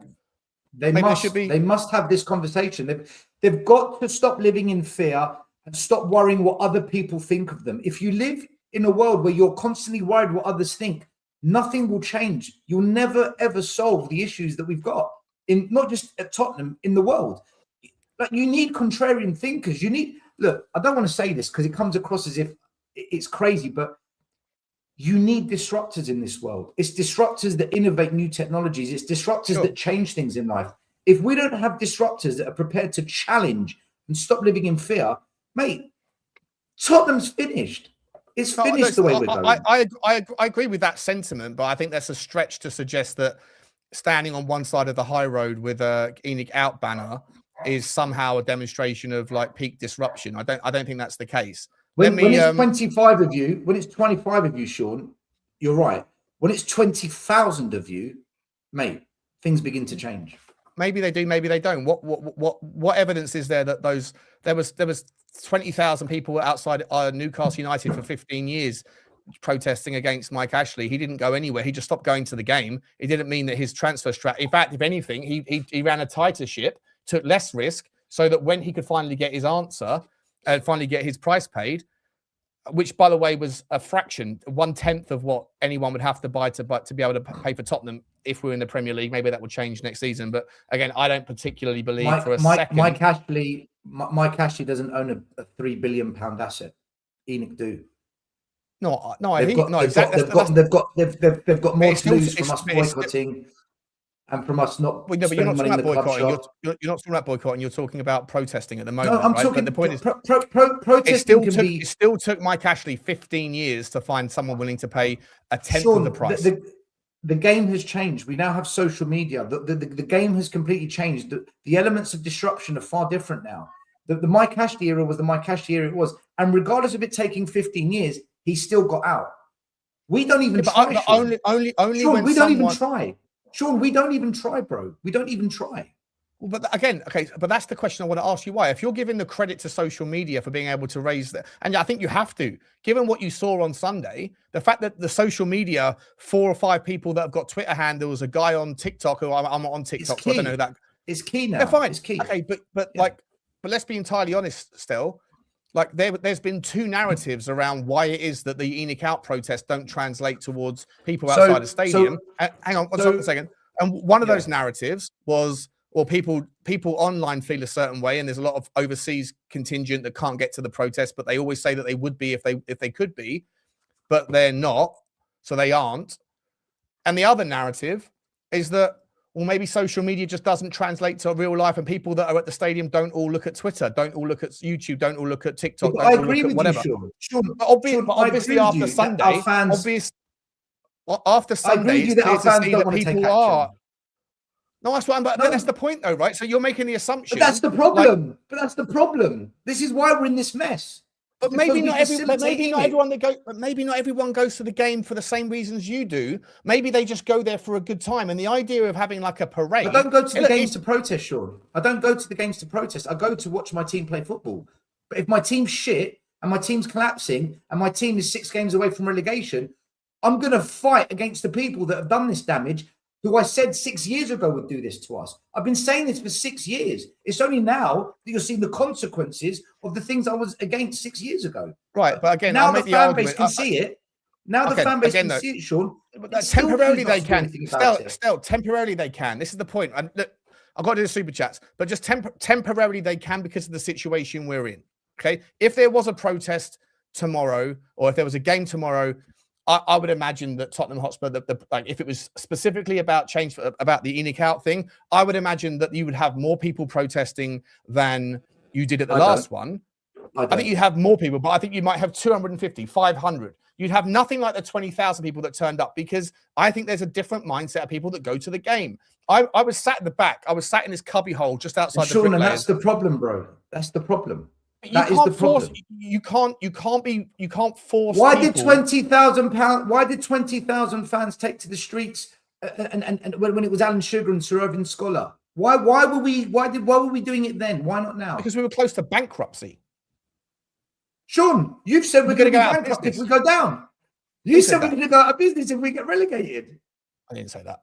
I never said that. Well, you said we're going to take a big financial hit, right? Oh, we will take a big financial hit. I didn't say we're going to get relegated. So I didn't say we're going to get bankrupt. No, I'm just saying that 20,000. Sean, fans. Let me do the super chat. Let me reword the question. Do your super chats. Let me do the super chats because they're building up, and we'll get back into it quickly. Big up to everyone. Don't forget, smash like, subscribe, notification buttons. Please also do get over to Stelios if you're watching on there's 1,000 people here. If you are on Spurs Talk Show, the link's in the title. I'll also publish it in the here it is right now. Please make sure, if you appreciate what Stel's cut, and he's making good arguments, he's making very good arguments, then Go over there and support him, where you can hear about this stuff every time he goes live. There's the link for Stel, right? So just click on that link and you go and smash the subscribe for him. Let's get these super chats done and we'll get straight back into it. Sanilla, big up to you, Sanilla32. Very cool of you, man. I love you to pieces, bro. He says, my two-faced Spurs content collaborators, as always, I appreciate your efforts. Now, I'm enjoying the conversation. I'm enjoying the debate. It's a strong debate, and this will be hopefully one of many to come. By the way, Spurs 5 on Thursday night. It's going to be the four of us. I think Johnny's back. Yeah, it is Johnny's final show before he goes away. And we've got a change. We've got a Spurs Supporters Trust guy called Roy coming on. There's going to be some challenging questions for him, and it's going to be exciting. So make sure you smash subscribe to Spurs 5 as well. Big up to you, Snil. I really appreciate you, mate. You're always so generous, buddy. And once again, thank you for the offer of the tickets, my man. Really appreciate you, bro. Really do. Sniffer, big up to you, Sniff, Newcastle fan. Yeah, I'm sure. Listen, chime in, Sniff. I know you don't even rate Eddie Howe right now, do you? But the Mike Ashley thing, or didn't it? I don't know. Big up to you though, Sniff. Thank you very much. Choo choo to you, bro. Choo choo to you. Russ, Sniffer, can you put a comment in the chat? Were your protests, your Newcastle fan protests, instrumental in getting Ashley out? Just interested to hear what you say. Yeah. Big up to you, mate. Big up to you. Ulrika, Ratatata, how long until Sean does Stel AI versus Stel? No, I'm not going to do it today. This is a serious conversation. Maybe on the next one, but it's a bit more lighthearted. I'll bring in Stel. I have to change my because his hair is growing back so well. I'm going to have to change my my whole approach. It's a great mate. You should go and get yourself sponsored by that company because you're a walking talking advertisement, mate. It looks great. Does look great. Big up to you, Ulrika. Big up to you. Thank you very much. Bookie TV, big up to you. Thank you so much. My two favorite Spurs tubers joining forces.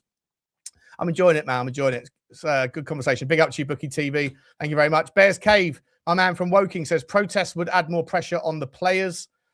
That's an interesting. Tell me how the parade helped the players. Tell me how the parade helped the players, please. Tell me. Maybe it didn't. Maybe it helped the fans have a good day. Maybe it helped. Maybe it was just for the fans. In fact, one of the guys, the OS 17 lad, I forget the guy's name. Tommy, is it? The young guy who's like the leader of it. He said he put out a video saying it didn't help the players, but this was for us. It was for us anyway. And maybe that's a spin to protect the reputation. I don't know. But so the show up, sing up, stay up. It wasn't about that. It was just about us having this is my point.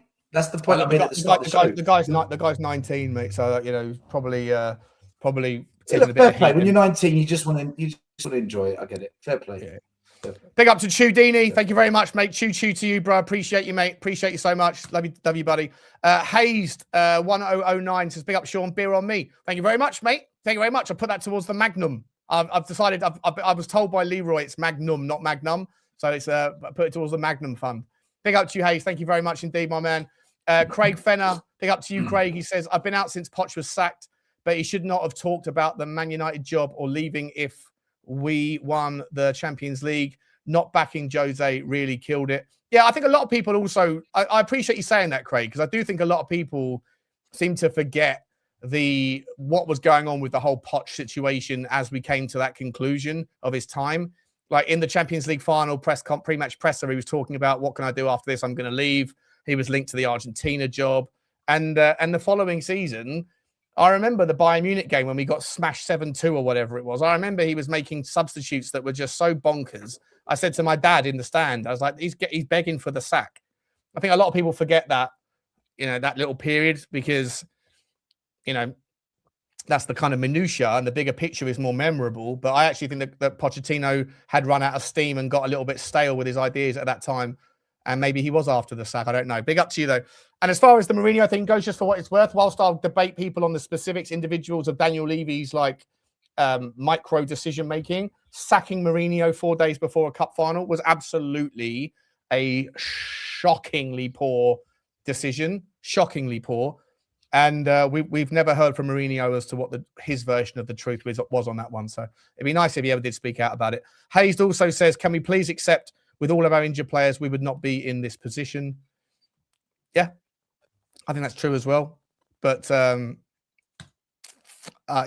agree. I definitely agree. But I also, that for me, I don't think that means that the club haven't completely failed in their transfer strategy over the last 2 or 3 years. I concur with Stel. At the start of the downfall was the Dembele sale for 11 million quid to China in that January. Had he still been here, we might have won the Champions League, because him versus Harry Winks or whatever it was, Go on, Stel. You can see you want to say something. My response to that is, if you know and you acknowledge, as you said in your super chat, that we've got all these injuries, and you knew that for some time, why did you not go into that January transfer window and do better business? Yeah, 100%. If you knew what you said. So again, we can blame injuries. I'm happy to do that. I'm happy to do that. But you have to react. You have to react to the way the dice. Yeah. Exactly. You got to react. Let me ask you this, right? Do you think, because I'm no fans of the new look ENIC, right? I was just, for what it's worth, again, categorically, just be entirely clear, you will never be able to find a comment from me where I say that ENIC are brilliant. All I ever did was I defended Daniel Levy against what I perceived to be unfair, 100% black and white criticism. For sure, though, I probably gave the ownership more rope than like yourself, still. But 100%, I'll own that. I'll accept that. And I also heard you say last night about the PSR thing, which we're going to come to in the next section, and I'll own that as well. Like I obviously got that one wrong. I thought that you could rely on the ownership, that you could rely on the footballing gods, the rule makers, to actually create some coherent rules. For what it's worth, it did affect Everton. It did affect Nottingham Forest. It has affected Leicester in a horrible way. And it's affecting Aston Villa, but for what it hasn't affected Chelsea, because they've got smarter minds that can manipulate the rules to their own ends. And the same with Manchester City. So there's some element of truth to it, and some element of and Arsenal and Liverpool and all the big six. It didn't affect the big six, Sean. Our main rivals, it didn't affect. Sure, I agree with that. But again, that to me is not necessarily a Daniel Levy. Obviously, Daniel Levy was wrong to put all of his eggs in that basket.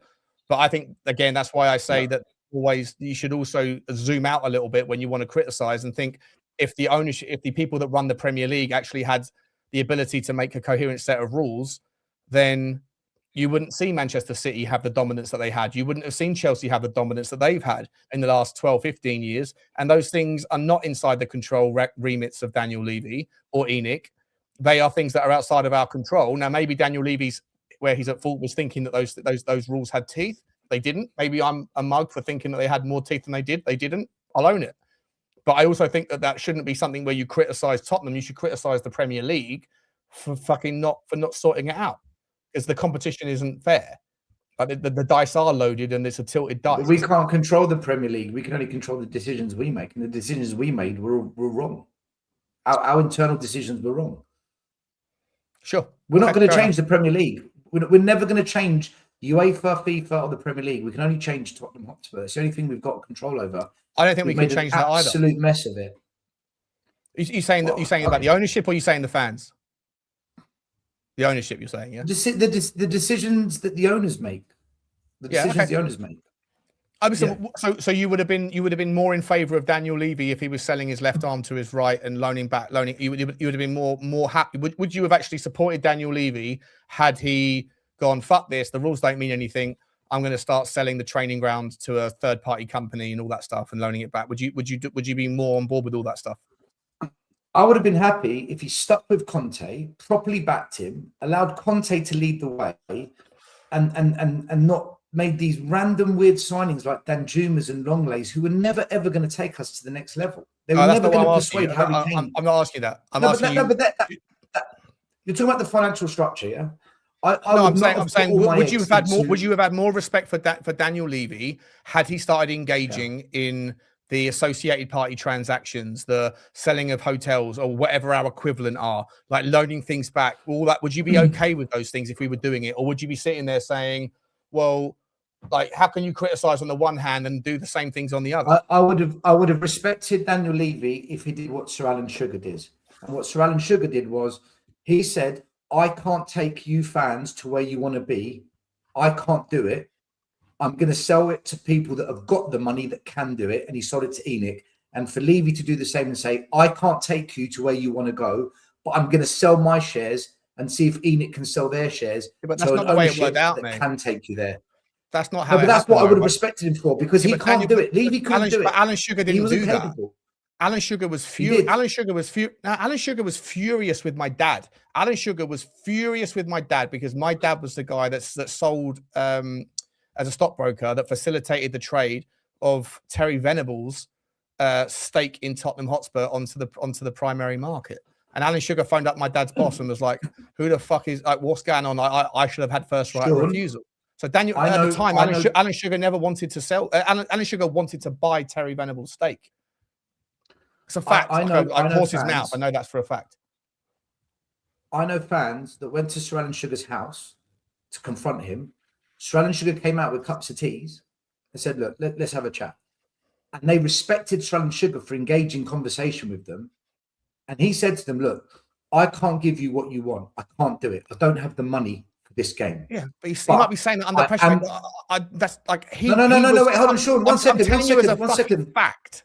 And I'm telling you, he was fact. You're telling me what Alan Sugar said to some people, but Alan Sugar was furious that Terry Venables. Sean, both can be true. Sean, both can be true. Both can be true. He was furious with that, but he also told some diehard fans of our club, "I am going to sell the club to people that have got more money than I have, and they've got a better chance of giving you what you want."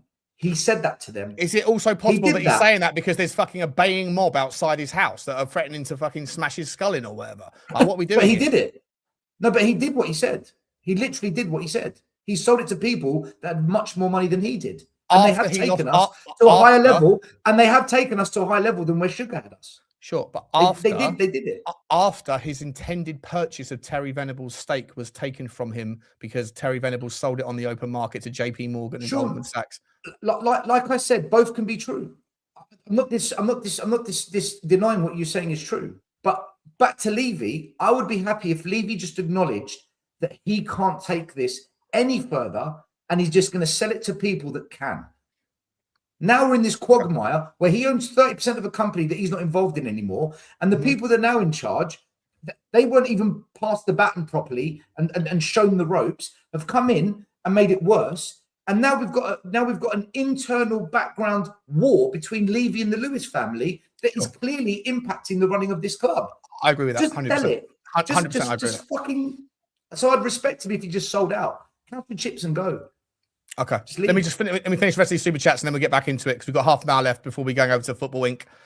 With my boy Johnny H. A user says, pick up to you, Ainet. He says, "Fuck ENIC, the nearly club syndrome, always close, rarely over the line, like being served a Michelin star meal and told you can only smell it." Hey, user, aren't you? You're the guy that always says, "My chairman Daniel Levy." Are you like me? Like it's like Daniel Levy wasn't the bad guy that ENIC are? Because that's I think that's where I'm at. I think that's where you're at as well. Unless you've been joking the entire time you've been putting in your Daniel Levy like complimentary super chats for the last year. Appreciate you, user mate. Thank you very much. Roy Viking, big up to you. Says, "Stel, I'm one of those who called you toxic, and I've been hard on you as well. I apologize for that. I think you and Sean are two of the best in the Tottenham community." There you go. Stel, you want to accept his apology? Yeah, I accept your apology. Can you please not revert back to that then? If things change next season and we're suddenly top 8 and we sign 1 or 2 good players and I'm still ENIC out, can you please remember this? That's all I ask. See, that's the thing that's going to happen though, right? And I appreciate you, Roy, and I respect you, mate. But like I said, you know, I'm going to come to it, but like it's as it is currently temporarily. Most people have. And what is the poll, by the way? The poll right now, 93%. There you go. There's 600 votes, more than 600 votes. 93% are 92% are in agreement that ENIC are to blame for Tottenham's situation. Right. So Sean, let's do the numbers. 600 voted, 96 agree. So that's roughly 550 odd. 100 turn up to a protest.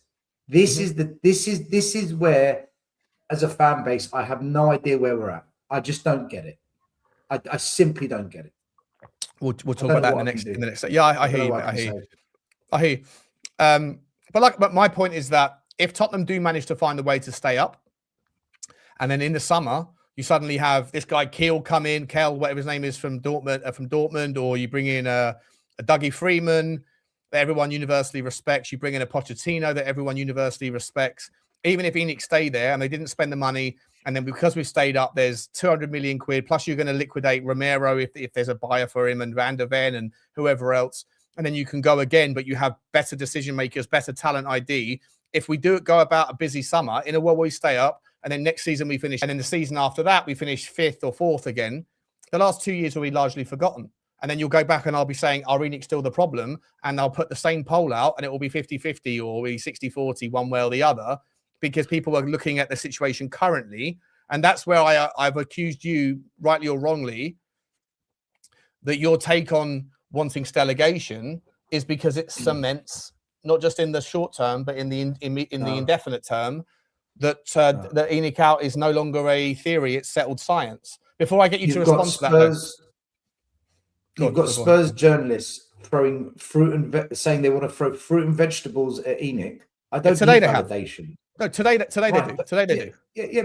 Like I say, if we stay, and Sean, and if they flip flop, that's on them. I don't need their validation. I validated 6 years ago. I haven't moved against the abuse and the hate and the toxicity.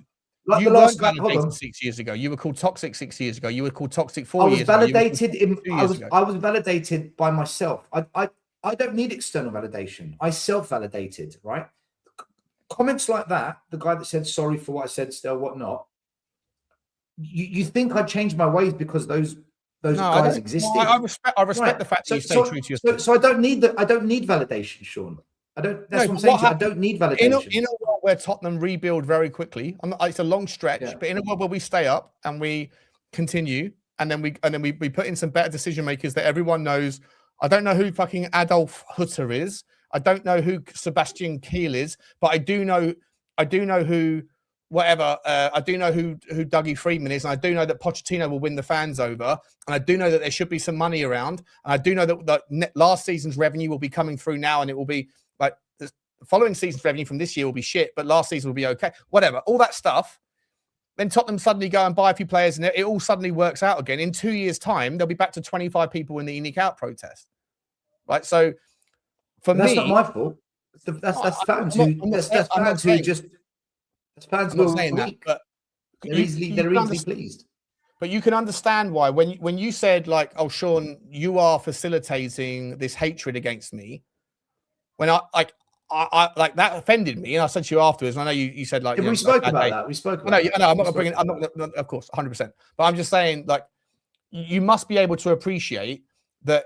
Like, I'm not trying to influence anybody. I'm certainly not trying to encourage or egg on anyone to do anything. I think that people in the chat have their own level of intelligence. If you are a Tottenham fan and saying, I believe that relegation is the best thing, whether it's because of the motivations that I think you have, I don't believe it's the best thing. I don't believe it's the best thing. I believe that the fans standing up and holding this bloody ownership to account is the best thing. But clearly, the fans aren't interested in that. And they're not interested in challenging one another on that or questioning people on that.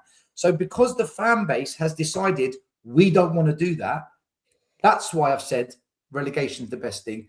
It's the second best thing. The first best thing is we fight for the soul of the club, but we're not interested. Right, but you're am I right or wrong in thinking that ENIC out means more to you than temporary status in the Premier League? It means temporary, whether we're 10th, whether we're 8th, whether we're 4th, whatever. We won the Europa League. It didn't change your mind, right? You still winning trophies. No, hold on, Sean. Hold on. No, this is where you're wrong. Did you pause your ENIC out when we won the Europa League? When winning trophies is the most important thing to me as a Spurs fan, right?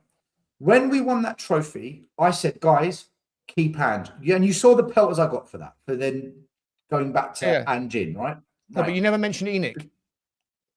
Well, yeah, because I wanted to see, is this now the beginning of a proper project? He came in, we got 5th. We had a shit season in the league, but we won a trophy and we're back in the Champions League. Are we now going to back the beginning of a project where the nucleus of the team is actually on board with Ange? They've actually got something going on here. Are we now going to build on this? When we sacked him, and then whatever happened afterwards, I'm like, fuck it. And look what's happened. Had they have backed hand and given him a shot, you don't know. You don't know. I would have really considered leaning towards. Do you know what? I might have to now start saying, whoa. give this board a chance, because Levy did something that year he's never done before, Sean. Never. Yeah, see, the cynic in me, though. They stuck. I know you say that now. I know you say that now. I said at the time, Sean. No, you weren't saying it at the time. You weren't saying it at the time. You only said it after the trophy was won. Right? No, because you don't watch We Are Tottenham TV. No, because you don't watch We Are Tottenham TV. I watched it. I watched your takes on it back then. I was on the show before you and after you at the time. Sean, do you want me the video? I was on We Are Tottenham TV and I said, guys, if anyhow we win the Europa Cup, we're going to have to stick with Ange. I remember you saying that. Yeah, I said, but I don't think he will win it. But then I also said, and then it was Simeon said to me, so does that mean you're Levy in? And I said, I won't be Levy in, but if we build off the back of it, I have to give the board credit if they go down that road and it works. I have to. But we didn't. The cynic in me feels like the contrarian. I'm the contrarian, like I think you are, but I think we are contrarian. John, I'm open-minded, bro. I'm open-minded, right? I think you knew that the club were going to sack Ange Postecoglou anyway. No, I didn't.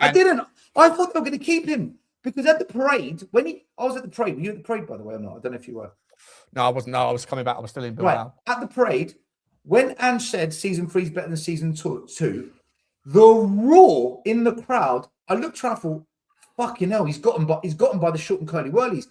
They're going to have to stick with him. There's no way they're going to sack him. But you know what the interesting thing is, though, is that like, so I was surprised. I was actually surprised the board sacked him. I'm not, and I mean that. But there's a hell of a lot of ENIC out people who said, I'm actually like you went the other way with it, where you were like, fair play to Daniel Levy for sticking with him when he typical Levy would have sacked. Levy deserves credit for sticking with Ange. Right. He does. But there's a hell of a lot of ENIC out people that said, I'm proud of Daniel Levy for sticking with him and then getting the trophy and then having the stones to sack him after the fact. Big up to Daniel Levy. Right, so there are other people that feel the same way that you feel, that saw it in a different light. Yeah, and then they're allowed that opinion. I disagree with that. Sure, right. But like I say, for me, if you're ENIC out, it doesn't mean we all agree on everything to do with the football club. It just means we agree that the owners are the problem and we've got to get rid of them. Right. That, for example, there's people at ENIC out that thought Brennan Johnson was he's a good player. I always thought he was a crap football player, but he worked in an Ange system to pop up with goals. So we're going to have different opinions on the football. Look, I don't think Ange was an amazing manager. I don't think he's a great coach. But I know the power of unity. I've seen it in football when I coached. He had them. And I think if you're going to wreck that, if you're going to blow that up, you've got to bring in a Jurgen Klopp that really excites the camp. Someone that just, whoa, Jurgen, fuck me. Yeah, I agree. Thomas Frank never lit any candles under my arsehole. Yeah, I agree. Thomas Frank was a big risk off the back of Ange, and that was the point I made. But anyway, I agree. I'd put Thomas Frank signing in the con column on ENIC and Daniel Levy 100%. And then let's get back to, because we've got 20 minutes left. Let me. There's still some super chats. I do want to ask you some final thoughts, because we'll have to have a part 2, mate. Because I've really enjoyed the chat. Big up to Sava. Big up to Sava Dog. How you doing, mate? He says Football Heritage TV. As we sit here today from top to bottom at Tottenham Hotspur, can you tell me 3 things that ENIC have done well that doesn't involve buildings and finance? Kane and Son papered over everything. Yeah, but Sonny was a signing that Tottenham made, right? So you can make the argument that Kane, he landed on our lap or whatever you want to say about him. But I mean, if you want to tell me 3 things that ENIC have done well, one of them wasn't listening or didn't sell Kane before he did, because there was lots of chances to sell him and we didn't cash in at the time. And Sonny was a signing that we actually bought in. So again, like, he wasn't someone that just kind of like organically generated in Tottenham Hotspur as a clone. Like he came into Tottenham Hotspur. There's tons of things that ENIC have done well that isn't involving building and finance. You know, like what? There's tons of things. He's asking. We hired managers that got us to. Like, Tottenham Hotspur only ever won the Premier League once, or not even the Premier League, only ever won the league once in 1961. Under ENIC, we've had our second, third, and fourth highest finishes of all time. We won it 51 and 61, whatever it was, right? But I'm talking about in the last 60 years, our highest league positions ever, which is the best barometer of where you are as a football club, has happened under Daniel Levy's tenure, right? We got to. Yeah, but we stopped winning trophies, though, Sean. We stopped winning trophies. But fine. But the trophies that we used to win were cups, right? Which are built via variance, the luck of who you get when you get them, injuries at the time, bad refereeing decisions, good refereeing decisions, luck, fortune, or 100%. In the Premier League, you have to play everybody twice, home and away. Arsenal. No, Arsenal. Let's not get off the topic. In the but Premier what you're saying League, is not true, though. What you're saying is not true. It is, because it's a fact. Hang on a second. It's a fact that in the cups, you're not going to play everybody. So who you play, when you play them, where you play them, refereeing decisions at the time, injuries that happen to coincide with the timing of when you play those teams are all going to be factors that affect your ability to get through. Arsenal are in the semi-finals of the FA Cup almost. They haven't played a Premier League team yet. Right? So cup variance is the thing. To win the Premier League, you have to outperform every other 19 football clubs, and you have to do that playing everybody home and away. So variance goes out of the window to some degree. I disagree with that as the reason why. Arsenal have lost more League Cup finals than any other club. Arsenal have lost more finals than Tottenham have ever lost, but they've won more trophies in finals. How is that? Because the key factor is this. Hold on. It's not because they're a big, they're a bigger club because they've won more trophies. The difference is this. If you look at the number of cup finals Spurs actually get to in the last 25 years, like how many chances have we actually had at winning a trophy? So let's look at the number of finals. We are the least compared to all the other big six. They get in more finals, so they. Why are we considered a big six? Why are we considered a big six? Wait, hold on. It's okay if they lose some finals because they win the others. We rarely get to finals to win them. So because of that, we don't win as much. If we were getting to finals on a regular basis, Sean, that's what I would look at. If we are considered a big six club, is that because of ENIC? It depends. It depends how you measure big six. Is it financial? Then yes. You just compared us to the other big six clubs, and as I've always said, 3 of those other 5 teams have always been more successful than Tottenham. Hang on. They've always been more successful than Tottenham, and the other 2 teams, Manchester City and Chelsea, took advantage of a lackluster in laws or the enforcement of the laws after the fact to be able to essentially cheat their way to so much success. Okay, so those 2 clubs that were never as successful as Tottenham before emerged, exploded, and they took advantage of us. Forget them. Let's use Arsenal. You can't forget them. You can't forget them because how many of the finals have we got were against Chelsea or against Manchester City? But I want to look at Arsenal, who's the 3rd biggest club, right? Let's look at Arsenal, who's the 3rd biggest club in the Big Six. In 1992, before the Premier League began, Arsenal had only won 5 more trophies than Tottenham. Spurs had won more FA Cups, more League Cups, more European trophies. Arsenal had won more league titles. Exactly. Sean, one second. Let me finish my point. Arsenal had won more league titles than Tottenham, but cups, we were ahead of Arsenal. Now, from 1992 to now, which was 18% Sral and Sugar, the other 82% ENIC, the gap between Arsenal and Tottenham has exploded. So what happened under ENIC for that to happen? Because Arsenal aren't state-owned oil money. What happened they took advantage of incredible financial situations with regards low to zero interest rates. What are you talking about? Arsenal had to sell all their Arsenal sold all their top players in 12 years after building that stadium, right? 100%. It took them 8 years to win their first trophy. It took us 5. Took us 17. It's been 17 years since we won the Europa Cup to the last trophy. After moving into the stadium, which was the financial But they won shitloads of trophies since. Sean, the point is this. The gap between Tottenham and Arsenal has grown when ENIC came in. Of course it has. And for me, the biggest difference is they kept being a football club. We lost our ways a bit, almost found it, and now we've become just this corporate I don't disagree with the corporate greed. I don't disagree with any of those things. But so that goes back to what Sabas says about finance. That's what Sabas saying in the comment. No, Sabas saying, tell me what ENIC have done well that doesn't involve buildings and finance, right? Yeah, and I'm saying everything that's been good about Tottenham Hotspur. If we're doing the whole ENIC, it all comes back to ENIC. They're the buck stops at the top. And there's plenty of good things about Tottenham that have happened since ENIC that didn't happen regularly before ENIC. And then not necessarily because it does translate onto the football pitch, but you're comparing us to a big. Hang on, let me answer. But you are comparing us to the big five, of which 2 of those teams took advantage of the same finance situation that Sav is saying. Remove those things because it doesn't suit the narrative. It doesn't suit his argument. So remove finance out of the equation. Right. It's like saying, tell me what's great about. Okay, fine, but it's like saying, tell me what's great about Mike Tyson if you remove his right hand and his left hand. I don't know. What is he, a grapist? Like, it's not a great thing. Like, what we're doing here, if you remove the areas of which translate into on the field things, because it doesn't suit the narrative that ENIC are great or ENIC are shit. Let's remove the things that they're good at.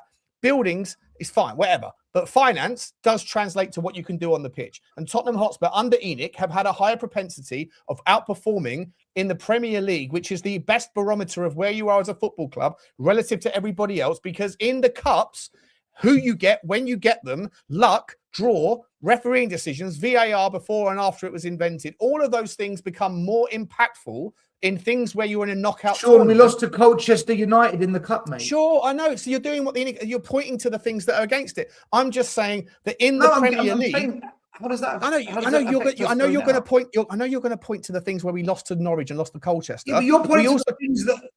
I'm answering his question. In order to me to answer the question, I have to point to the positives to answer his question.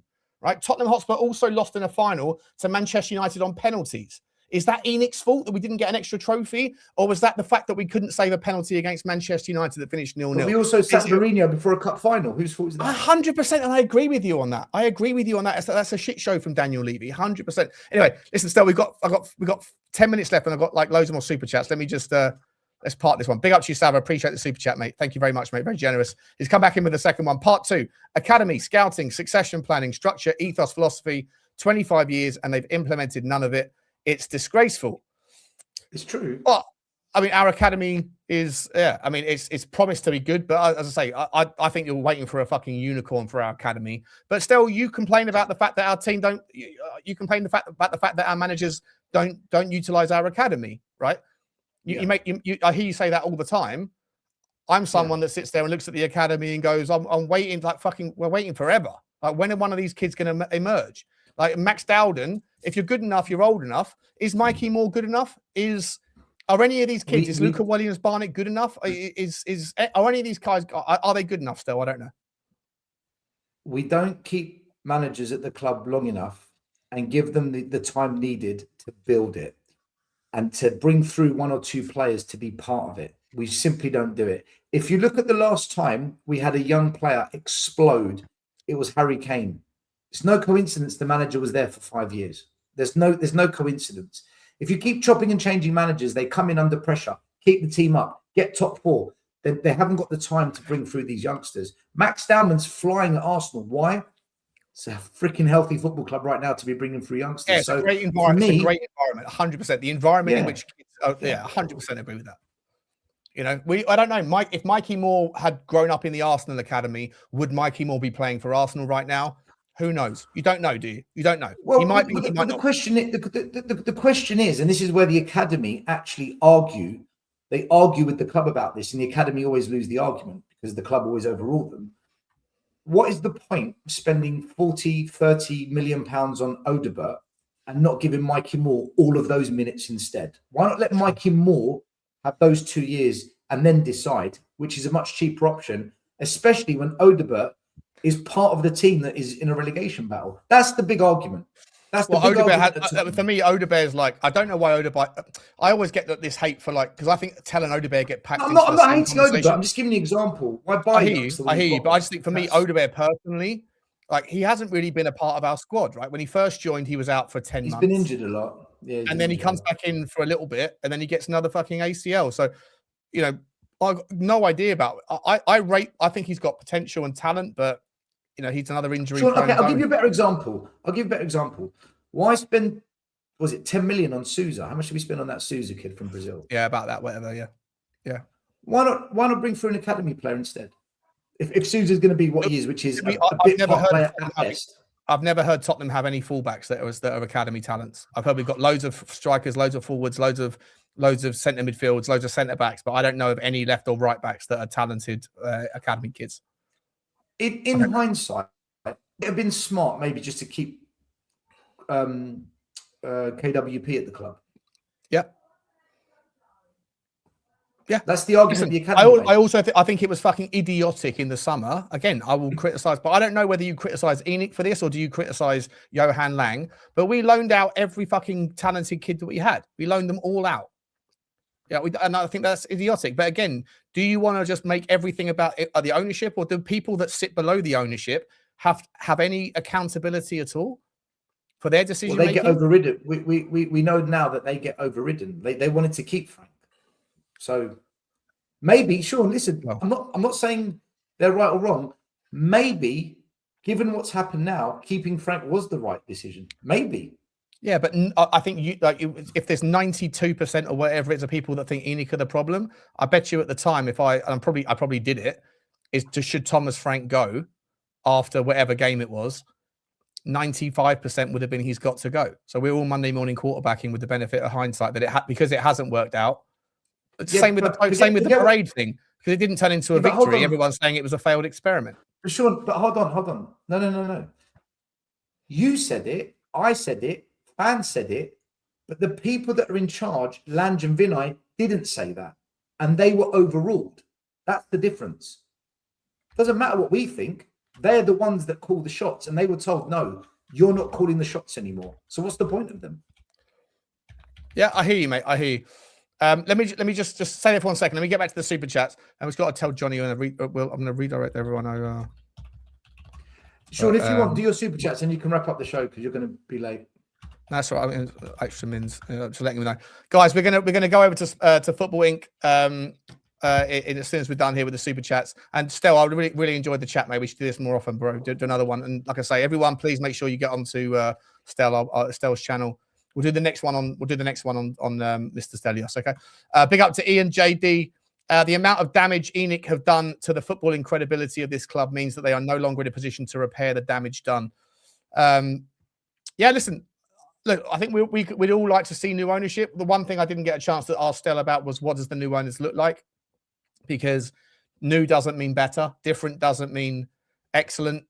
And whether it's Staveley or Wing-Fi or my man Brooklyn Eric, no guarantee any of those people are going to make better decisions just because they're different people making the decisions. But we'll have to chew that over on the next show with Stel. We'll do that. We'll do that on your show, Stel, whenever you fancy, mate. Big up to you, Ian. Appreciate you, mate. Craig Fenner says bigger channels don't want to lose viewers. No, listen. I mean, I don't know. I think in terms of views, I think the order in terms of YouTube channels, I think the order is Chris Cowlin, miles in front. A lot of his views though are more around like game footage and things rather than necessarily opinion pieces or like it's news rather than opinion. So maybe there's a credit there, but I mean, we are Tottenham TV certainly have their takes on the ownership. I know Ben's got a massive issue with the ownership, so I don't think they're scared of having their say. And then after that, you've got Henry Wright's really emerging very quickly with his new version. He's happy to go after the bigger chat. He doesn't protest. He doesn't go to games. Yeah, sure. Opinion. And then you got Sava, who's very happy to go after it. I go after it. And I'm trying to think who are the bigger YouTube channels are. Sava, like me, can't get in front of the people to properly challenge them and to ask the questions. They don't want it. They like I said, it goes back to the fear thing. I mean, but again, I just think if you just say your piece, if you give credit for people having influence over other people's opinions, then just saying your piece is going to influence them. If you don't give the credit for that sort of thing, like if you think that Martin Lipton has influence over people, right, then you at least give credit to the idea of people with access to views having Martin Lipton. But Martin Lipton do you think that your performance on this show today is influencing the 10,000 people that are going to see this? No, but what it will do, it will be clipped and it will be talked about in many WhatsApp groups. Stel's talking about Stel saying we don't do this, Stel saying we don't do that, because this is what happened 3-4 years ago to get these people to the point of where they started saying, right, we better start talking about ENIC, we better start pointing the finger. I just feel sure. I don't think you can't say that Martin Lipton has influence when he speaks, but you don't have influence when you speak. If you're reaching an audience of people, Tottenham fans. Martin Lipton is a high-profile media journalist. He's like Michael Bridge. Michael Bridge. No one challenges him. No one questions him. He doesn't talk about these things. Michael Bridge is the guy that asks questions. He doesn't give his own opinion. Yeah, but he's a Spurs fan. Yeah, but he's not. But he's not listened to for his opinion. He's listened to for who he asks. He goes on Last Word to talk about Tottenham as a Spurs fan. So his opinion is then out there, right? Like Martin Lipton's opinion is out there. But no one challenges. Why do you not protest? Why do you not boycott? Why do you think fans don't do it? How about just ask that question? Don't even make it about them. Why not ask the question? Why do you think fans who are so angry with the ownership don't want to do something about the ownership? What's your thinking behind that? That question doesn't get asked, Sean. Just that question. That's a pretty mild question to ask. It's not a heavy question to ask somebody. What's your thoughts on somebody else? What do you think is going on there? They don't ask it, Sean. Talk Sport. You got 4 Talk Sport pundits, Spurs fans, Majestic, Abby Summers, Ben Bowman, Sonny Talks Spurs. They never have these conversations. It's almost like it's forbidden. It's not allowed. Listen, I don't know, mate. Like, I mean, I look at the Talk Sport Spurs channel. Those videos have just as many or just as few videos as people like Saba's, people like mine. Yours will have, your new channel will get there very quickly, right? Because your old channel used to get the same views. I don't think that the Talk Sport Spurs channel has the massive reach that's any bigger or different to some of the other channels that are out there. And these conversations are had. Jamie O'Hara. Go look at the view Jamie O'Hara and Jason Cundy get. Right? Yeah. Go look at their viewing numbers. Mate, O'Hara's the same. He's exactly the same. They're all the same. Well, he says that the ownership is shit. Yeah, but he doesn't do anything about it. And he doesn't ask the question why fans don't do anything about it. All he does is he palms it off. Because the remit of the show, mate. The remit of his show is to sit there with his mate wearing clown fucking fake Ange Postecoglou masks, have a bit of a giggle, and then people phone in and say, "Jamie, you're a fucking donut," and he's like, "Fuck you, fuck you." That's the show. That's the show, though. Yeah, exactly. Is anybody's? Oh, that's the style of their show, mate. That's within the remit of what they're employees. That's what they're given. They accept calls, but they accept calls from Spurs fans. And when you get the odd Spurs fan that says about the taking action in the board, O'Hara just palms it off. He's like, no, change the conversation. I don't think he does. Why don't you phone into TalkSport? I have. They said no. Why? Because they ask you what you're going to ask. And when I tell them, they say no. Well, just tell them you're going to ask them something else, and then then they're going to cut me off, though. Then they're going to cut me off. Well, that's a fantastic clip, isn't it? Then you've got evidence of what you're saying is true. Okay, maybe I'll do that then. Do that. I'll go on and make myself look like a plonker and say, look, they cut me off. You won't make yourself look like a plonker. Just say, I want to talk about today's game, and then talk about today's game for 10 seconds, and then say, Jamie, I want to ask you, mate, what do you think of the ownership, and why don't you support protests? I find it astonishing that Sky Sports have cut off all conversation about that, but yet Gary Neville and Jamie Carragher, they're allowed to talk about it. Because as fans, we're not allowed to go on there and talk about it, but yet Jamie Carragher and Gary Neville, they're allowed to talk about it. I find that a bit astonishing, actually, that the fans don't have the voice, but I think you give a little bit too much credit to traditional media, mate. I think the vast majority of fans are more inclined, especially young people, are more inclined to dial into fan-based content like this, which is one of the reasons why Sky Sports are now having more and more of these fans on. The whole what's his name, Michael McIntyre's son's thing that was a bit of a flop of a product. Yeah, but Sean, when I Sky Sports, right? But when I talk to my friends who aren't Tottenham, they don't know us, but they know the other guys because they're also shown on Sky Sports and Talk Sports platforms that the other football clubs watch as well. So that if you get traction on there, there's a high chance you're going to get more a bit more influence. I believe. I think you get more. Let me get through these last super chats, mate. We've got a round off, mate. But listen, I want to have a part 2 on this because there's so much I wanted to ask you that I didn't get the chance to today. Maybe we can continue on Thursday night. But like I say, we'll do the next show on Mr. Stelios. Big up to the Woking Bears Cave, my man. Are the fans who want to protest also members of unions or support union strikes? A lot of the population voice their anger at such actions. Obviously, unions are generally for public companies, so not quite the same.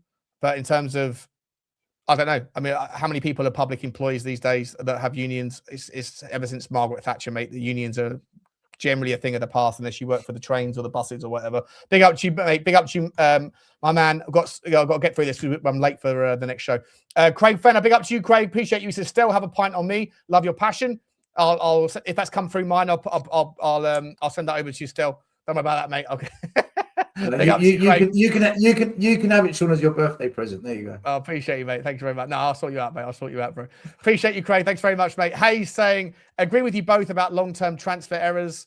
Yeah, there's been a load. The transfer policy has been absolutely terrible. Big up to you, Hayes. Thank you very much. Sean Hurl, big up to you, mate. Very, very generous, bro. Super generous. Thank you so much. He says, the whole issue of protest has been undermined by its lack of success, be it stopping the Iraq war or removing Ashley at Newcastle. ENIC are our issue, but unless we've got £4 billion down the back of our sofas, they're here to stay. Well, look, I mean, I don't want to say, Sean. I mean, look, the club outright rejected any interest in any of those players. Any of those deals from Staveley, from Wingfi, and from Brooklyn Eric in the summer. They rejected 3 different expressions of interest. There's been no coming back to the table. And Daniel Levy a couple of years ago said, we're trying to expand the equity base. Like, square that circle. Square that circle. People coming in with an interest to expand the equity base, all of a sudden they don't want it. They've also discontinued their involvement with Rothschild Bank. So, I don't know, one hand doesn't know what the other hand is doing, or at least the narrative has changed something. But listen, for me, I don't know.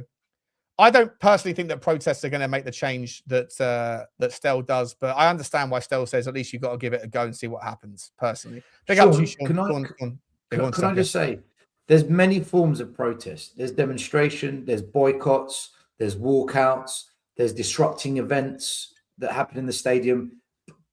There's many ways we can protest.